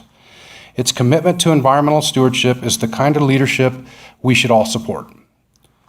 The Tahoe Keys Marina has long been a seasonal business, with most activity concentrated during the summer months. Suntex's vision offers the opportunity to transform the property into a year-round destination. This investment is especially important for the west end of South Lake Tahoe, where much of the visitors' activity has shifted towards State Line and the Marriott Village area. By creating a vibrant year-round destination, this project will help strengthen the local economy while providing resources that can support essential public services and future environmental protection efforts. It is also important to consider what a vote against this project would mean. A no vote would leave aging infrastructure in place, delay needed upgrades to stormwater management, environmental systems, and site improvements. The environmental, economic, and community benefits of this redevelopment would be lost. Suntex is making a significant investment in our community. Its vision for Tahoe Keys Marina will create lasting benefits for Lake Tahoe, South Lake Tahoe, and the people who call this community home. My charter company has been there for many years. 50% of my clients use alternate modes of transportation to get to the marina, meaning Uber, Lyft, taxis, get dropped off. They do bring coolers with them. And when they do, they probably shouldn't drive home anyway, okay? So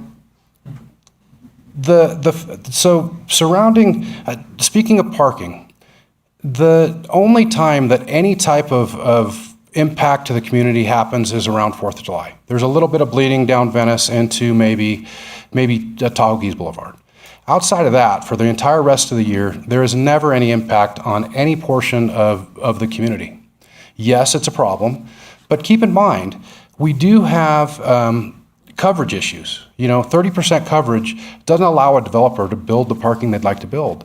And that's all developments that take place in Lake Tahoe. So it is something that all of us are going to have to do and learn to live with and work together to make sure we find that parking.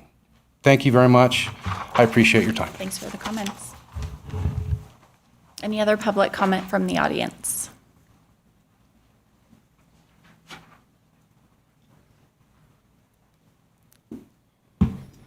Good afternoon, Commissioners. My name is Robert Hain, and I'm a part owner of Hain Constructors here in South Lake Tahoe. We currently work with Suntex on the dock replacement project, and I want to speak to why I think this redevelopment project is good for the city. From an environmental standpoint, the old Tahoe Keys Marina was an active problem, deteriorating docks, releasing styrofoam and pollutants directly into the lake.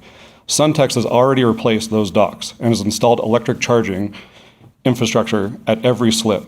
They're not just talking about clean boating, they're already investing in it. There's also talk of a charter a ferry that'll transit people to Tahoe City. That'll be an electric ferry. This redevelopment also means local jobs, skilled tradespeople who live here, not crews imported from out of the area. The construction dollars generated by a project this size stay in South Lake Tahoe, and that matters. South Lake Tahoe deserves a world-class waterfront, and this project delivers that. And it can be a marina that we're all proud of here. Thank you. Thank you.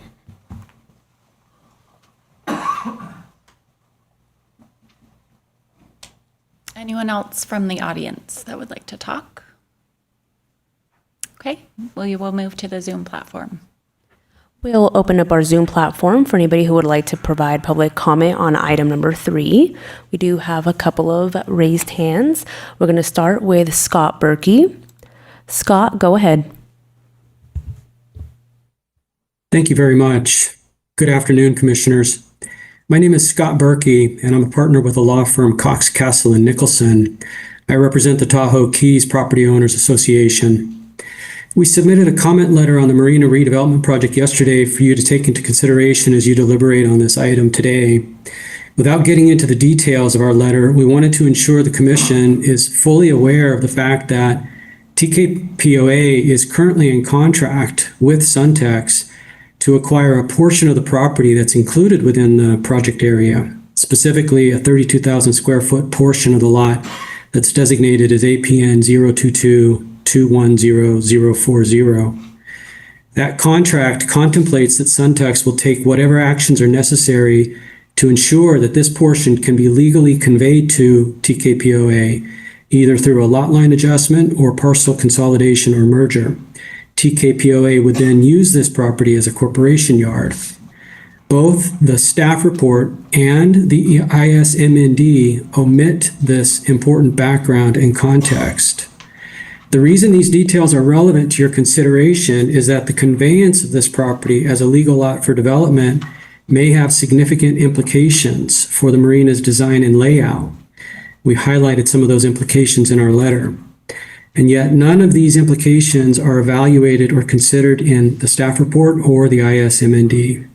And making matters worse, figures depicting the portion of the property that would be conveyed to TKPOA are inconsistent as between the ISMND and the materials in your package.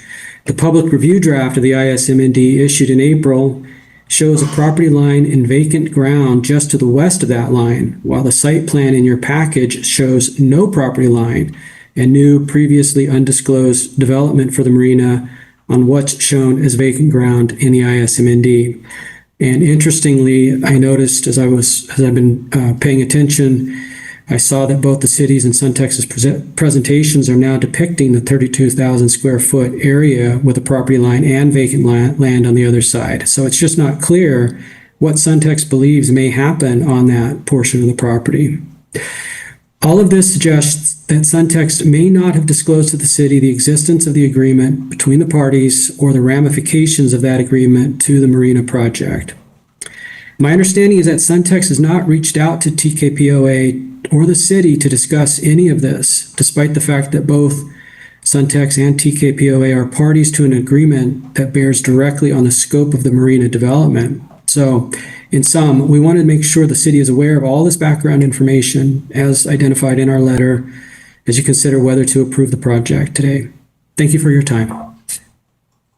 Thank you. We'll go to the second person. Okay. Next up, we have Doug Flattery or Flaherty. Go ahead, Doug. Okay. Yes, we can hear you. Thank you. Doug Flaherty, Tahoe Sierra Clean Air Coalition. Somebody mentioned a no vote on the project. Nobody's asking for a no vote. Everybody that I know that has commented, the Sierra Club and others, aren't asking for a no vote. We're asking that the ISMND be reconsidered as a EIS, or an EIR, I should say, under CEQA. So I think a lot of us are in favor of solid land use policies. I heard we want to do the right thing today. You want to do the right thing, so let's comply with CEQA. As I like to say, if there's anybody that feels that your ISMND is in compliance with CEQA, I guess we're going to find out. So currently, Tahoe Sierra Clean Air Coalition agrees with and adopts the June 10th, 2026 Sierra Club Tahoe area group comments submitted to this board, this body on this issue, as if they were our own. The bottom line is you have my 70 some odd page comments, well researched. I think 8 or 9 of your findings lack substantial evidence to support those findings. It's pretty basic. We're not all out here wasting our time if we thought that that wasn't the case. Your planning manager has that information. You guys have that information. And it just continues to amaze me, the battles that we have to go through to get bodies like yourselves to complete an EIS. We never do get to the merits of the case, do we? It's always whether or not the public body is complying with the substantial evidence rule so that you're not making arbitrary and capricious decisions and practicing prejudicial abuse of discretion, which you're about to do as you vote for this project. So, having said that, no one's against development. I think generally we just want to see CEQA complied with and the TRPA regulations complied with, and I guess we're going to find out. Thank you so much. Thank you. Okay, thank you. Next up, we have Toby Tyler. Go ahead, Toby Tyler. Yeah, good afternoon. My name is Toby Tyler, and I'm speaking on behalf of Sierra Club's Tahoe Area Group. We urge the Commission to require preparation of a full environmental impact report for the Tahoe Keys Marina project. While the marina needs improvements, this is not simply just a redevelopment project. The proposal would more than triple the building area, replace approximately 1,600 feet of shoreline bulkhead, expand boat storage, and intensify activity within one of the most environmentally sensitive areas of the Lake Tahoe Basin. The Tahoe Keys are the epicenter of the aquatic invasive species in Lake Tahoe and are directly connected to a federally protected outstanding national resource water. This demands the highest level of environmental review, not the lowest. Significant environmental questions remain unanswered. The project proposes underground stormwater treatment in an area with shallow groundwater, extensive in-water construction with potential impacts to water quality, and demolition of decades-old marina infrastructure without a contamination investigation. The proposed 42-foot boat storage building would dramatically alter the visual character of the area, yet no adequate and meaningful scenic and view shed analysis has been provided. I also note that proposed fertilized turf, no doubt fertilized turf, that would add nutrients to the AIS problem. The biological analysis is also flawed. The Tahoe Conservancy has identified the endangered willow flycatcher in or near the area, yet the MND concludes the species is unlikely to occur. Under CEQA, conflicting evidence like this requires further analysis in an EIR. Most importantly, CEQA does not require proof of significant impacts, only substantial evidence supporting a fair argument that significant impacts may occur. That standard has clearly been met. An EIR-EIS would not stop the project. It would ensure that decision makers and the public have the information needed to understand impacts, evaluate alternatives, and make informed decisions. Lake Tahoe deserves that scrutiny, and the public deserves that transparency. Thank you. Thank you. Thank you. And it looks like we have no other hands, Chair. Okay, thank you. Are we only allowed to discuss among each other? Can we ask staff questions? Yeah, you can continue to ask questions. We can, okay. Any questions? Heather, one of the people said that we could be criminally charged if we did a declaration decline, as well as held civilly or financially, personally. I assume you're asking if that's possible? Yeah. I have never seen that happen in a land use CEQA type lawsuit. Usually the defendant, if there's a lawsuit, would be the city. And if there were any parties individually named, they would be defended by the city. And the city, I'm assuming, would cover any defense of commissioners. Correct. Okay. And then, can you tell us what the legally requirement is for us to do this declarations? What the differences is in between what the definitions are? You know what I'm saying? Yes. I believe it was the last commenter did correctly state the standards for if a court would determine that an EIR would have been required if there is substantial evidence that supports a fair argument that there are significant impacts that are not mitigated below a level of significance. So that's the standard. So, substantial evidence would be things that are more than speculation. Certain more technical things would require more than like lay testimony to determine that there would be So they substantial mentioned and unmitigated. They mentioned an endangered species, which I'm assuming is not on this lot.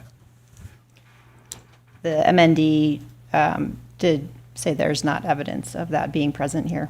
Maybe in the cove, but certainly not on this property. Correct.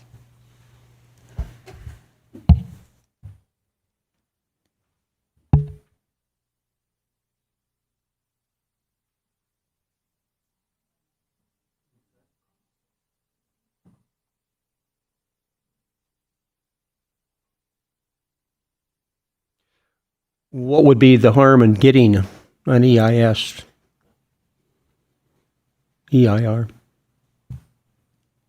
Time and cost.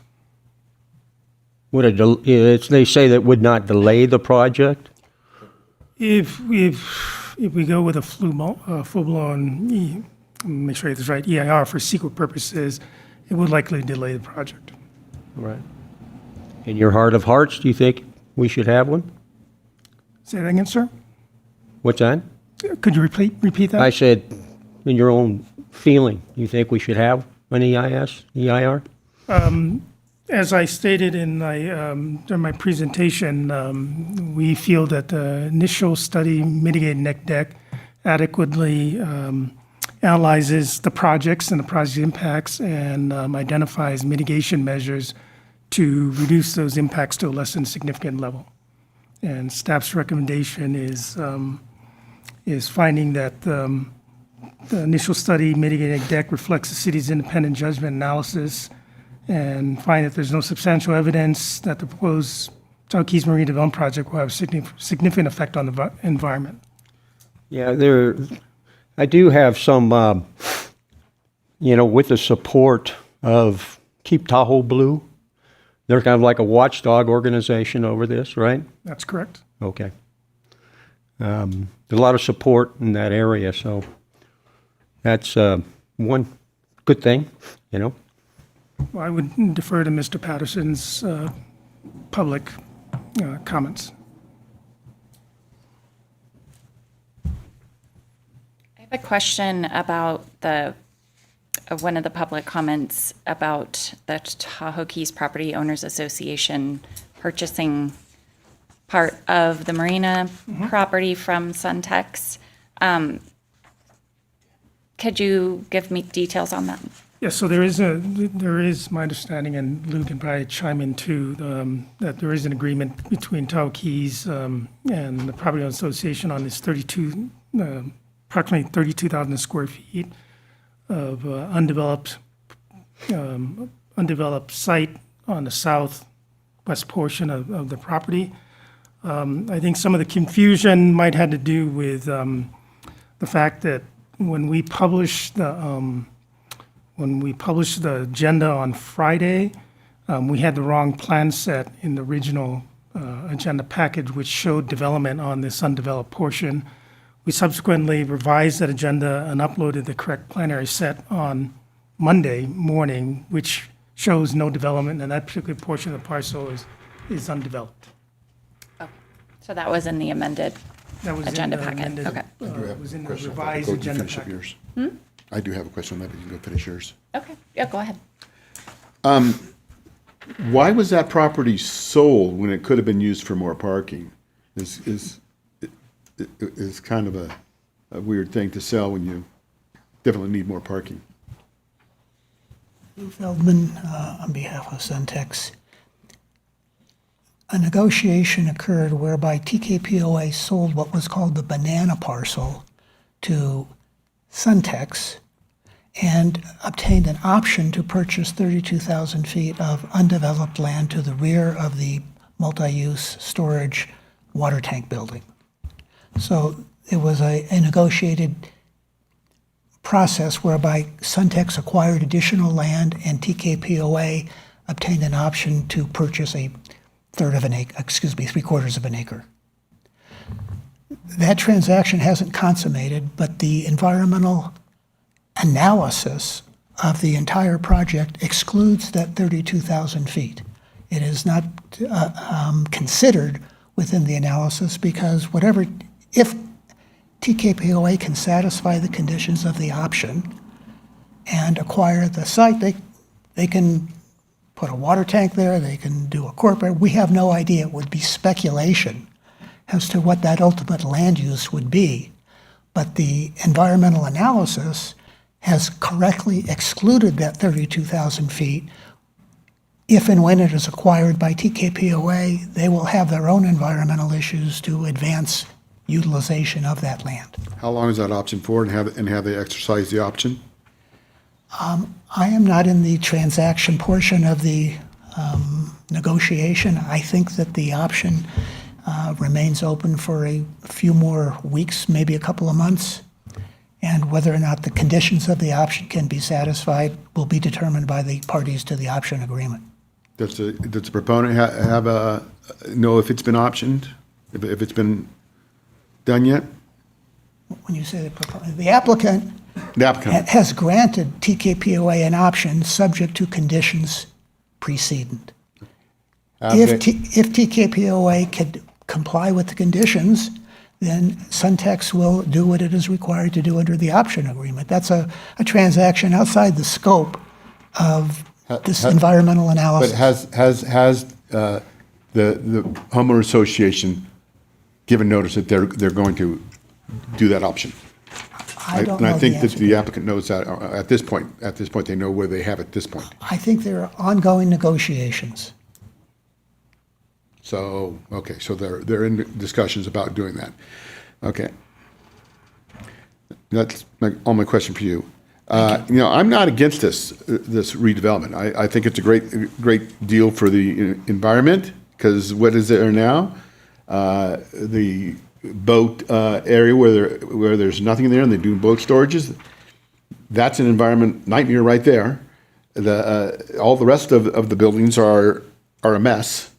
I don't believe that, we keep having developers that keep pushing limits on our parking.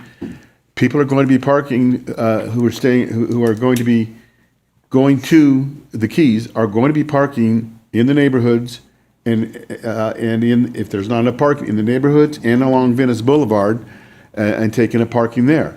I think when we're doing smart planning, we need to make sure that we have enough parking for the guests that are going to be coming in and for the employees there. That's my only issue. Now we've had somebody who I know and respect saying that he operates there and that a lot of his people do take taxis and Uber and things like that, and I respect him for that. But I don't believe that us going down with 40 less parking spots than what is recommended by the study is prudent for us to do. So everything else, this is going to be better for the environment, in my opinion, than what is there now. Otherwise, they could just as easily put lipstick on a pig and redo the buildings, which is, if this is denied, which is not in the best interest of the community at all.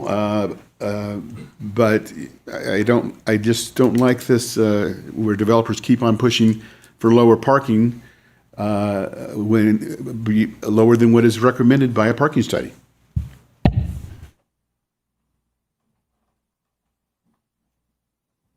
Mr. Feldman, is there any thoughts or options on additional parking possibilities? Has that been discussed with your group? Thank you again, Lou Feldman, for the record. The site, is limited, and it's 32,000 feet smaller than some people may have imagined, potentially. There is no additional land. I mean, the site is constructed on fill. We can't go beneath the buildings. And we are maximizing it with valet parking to stack cars so that we can park as many cars as we can within the limited real estate that exists. And I certainly respect Commissioner Williams' concerns. I know that Mr. Seflu has a lot of hands-on experience. We have talked to our concessionaires. They are all very comfortable that this is adequate parking with appropriate management. And Lake Tahoe is a very, as you know, difficult place. We have height limitations, we have excavation limitations, we have coverage limitations, we have color limitations. The amount of environmental analysis that is part of this record is very, very substantial, including a traffic analysis by a professional traffic engineer who believes that the parking is adequate with the appropriate mitigation. And we will enforce the appropriate mitigation. And as Mr. Williams has drawn out from planning manager, Mr. Hitchcock, you have enforcement opportunities in the event we are somehow asleep at the wheel, which I can promise you is not going to occur. So on balance, there are trade-offs. We're trying to make lemonade here.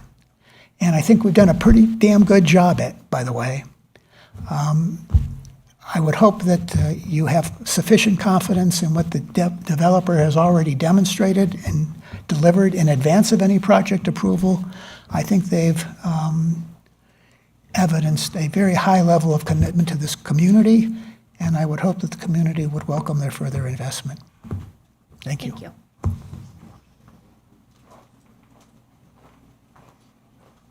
Mr. Imhoff, any further comments or questions? I'm just wondering if the gentleman from Keep Tahoe Blue is still out in the audience? So could you explain a little bit more about you being a watchdog on the developer and what happens if you see something goes astray or whatever? And because obviously we're struggling with this EIS situation and stuff. So additional comments from you would be really appreciated. Yeah, to the best of my ability, I'll try to answer those questions. We look at every project the same. We look at what's presented. We look at the environmental impacts, how they're mitigated, and then we decide if we feel like those are sufficient to be less than significant from our perspective and our legal counsel, both inside and outside. Look at that. So in this case, we're in agreement with staff that we feel like it's been met. But typically, we're also looking for above and beyond, and those are the aspects of the projects that give us confidence that. Not only is it not going to be significant, but there'll be environmental benefit. Many of you have mentioned that in different ways. Right. But you don't realize that on approval. You realize that on the project being built. Anyone that's been in Tahoe in any amount of time has seen several projects approved and never built, and then approved and never built, and then approved and never built. So that's all in consideration of our comments today. But that is up for you to decide if you feel it's enough. And your relationship is ongoing throughout the project? Absolutely. With Suntex in particular, our relationship started before they purchased it. We tried to purchase it before them because it was so bad there, and then very quickly realized we should not be purchasing marinas or anything. So that was my idea, not a good one. But anyway, talking about the issues there and how to improve them, and again, we can only work with the relationship we've had from that time. And I mentioned several of the things we've worked on to a point that would give me confidence that what they promised to do will happen. And the watchdogging on that is we'll find out ways to make sure that happens, and that's the next step. But we're here today to talk about this, and that's our role in our comments. Thank you. Mm-hmm. I'm inclined to move forward. I am definitely a proponent of the plan. I think, yes, I agree the parking is an issue.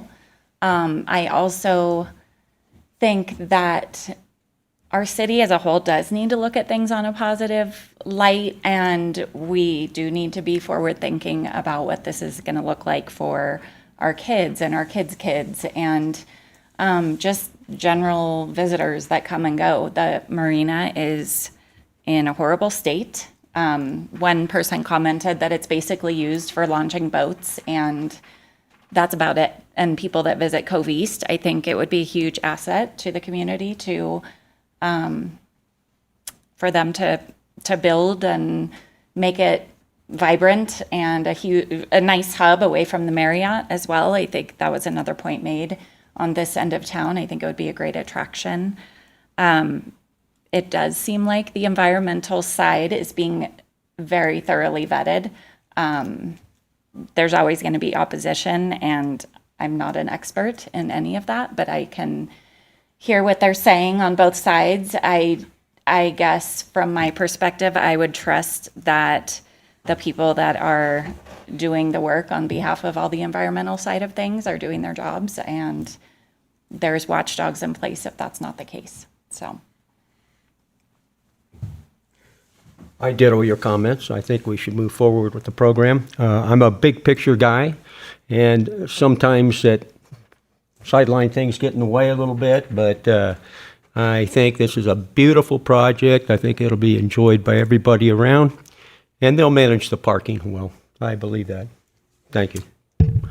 Oh, one last thing. I was very impressed with all the supporters of Suntech, including from a environmental standpoint and just the way they do business. Thank you.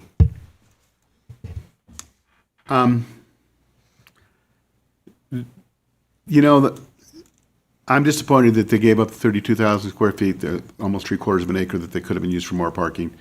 They could have come in a little bit smaller on some of the things. They're going to have up to 4 restaurants there. They've never had that many restaurants at that location. Most they had was a takeout and a very large restaurant in the Fresh Catch. I think it's very poor planning. I can see that we're going to get this is going to carry forward. I can't in good conscience vote for a plan that is not including enough parking and even asking us to lower the recommended parking by 40 spaces. They could have put in more valet parking plan for that in that way. To be honest, asking the community to put more bus services in that area when in budget times, that will be cut. You know, if the city has a tight budget, that's the first thing that the city's going to cut is going to be Lake Link. You know, but that's just what my thoughts are. anything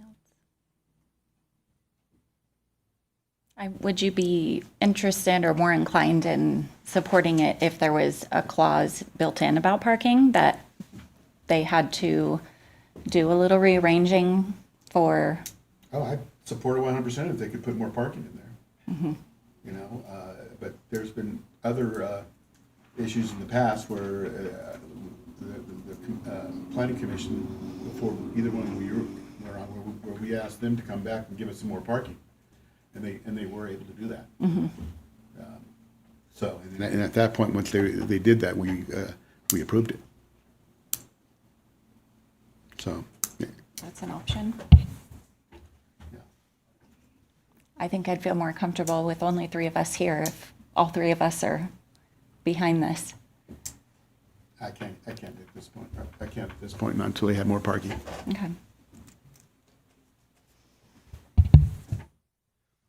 Concerning the parking, the entryway into the Tahoe Keys, normally a lot of people just park their trailers and boats and all that kind of stuff there. Yeah. Now, is that, I mean, that is more than 40 spaces right there on both sides of the deal there. I don't know. Are you going to be controlling, you know, people that when they launch, obviously they got to get their boat and trailer out of there if they somewhere else. So are you going to limit the use of that entryway for boats and trailers and stuff like that, which would allow you more parking?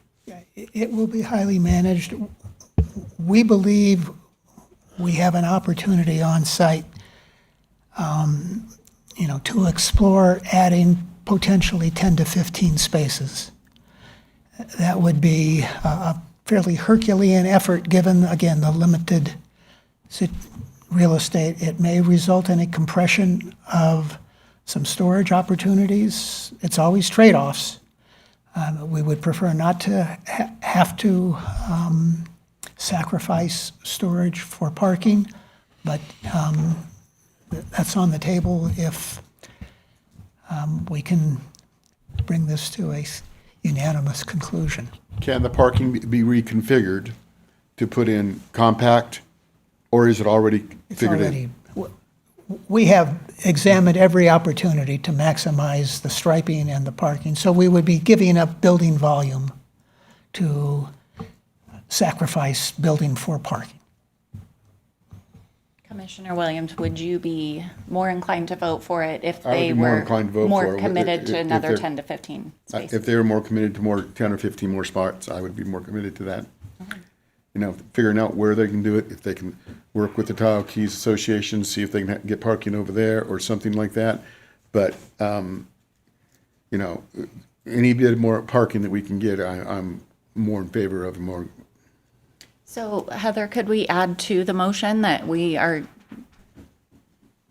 wanting to move the project forward with an addition, and actually putting in that there's an additional 10 to 15 parking places that need to be added on?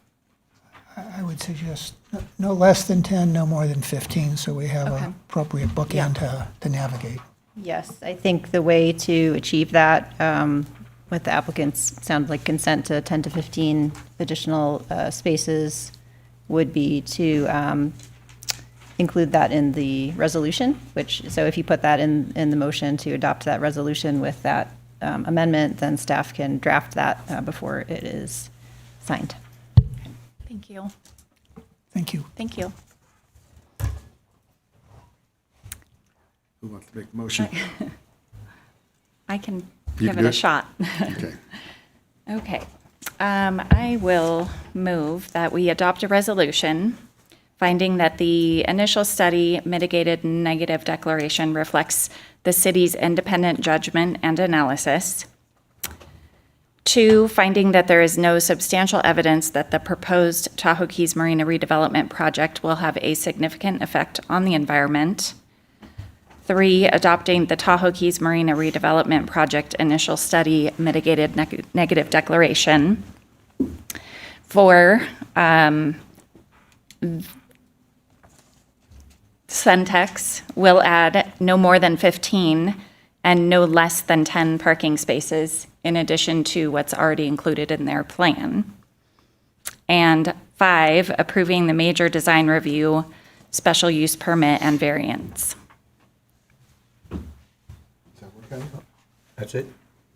That sounded fine to me. Okay. I second.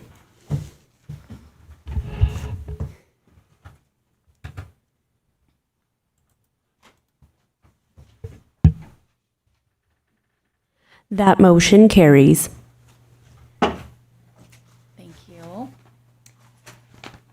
Okay. We are going to move on to updates and announcements from city staff.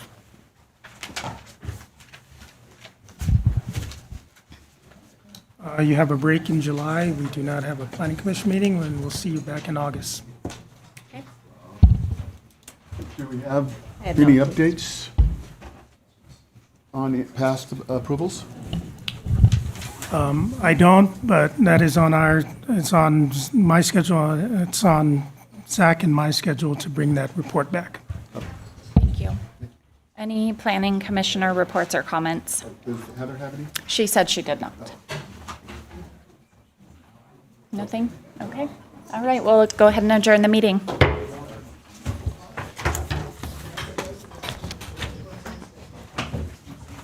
Re-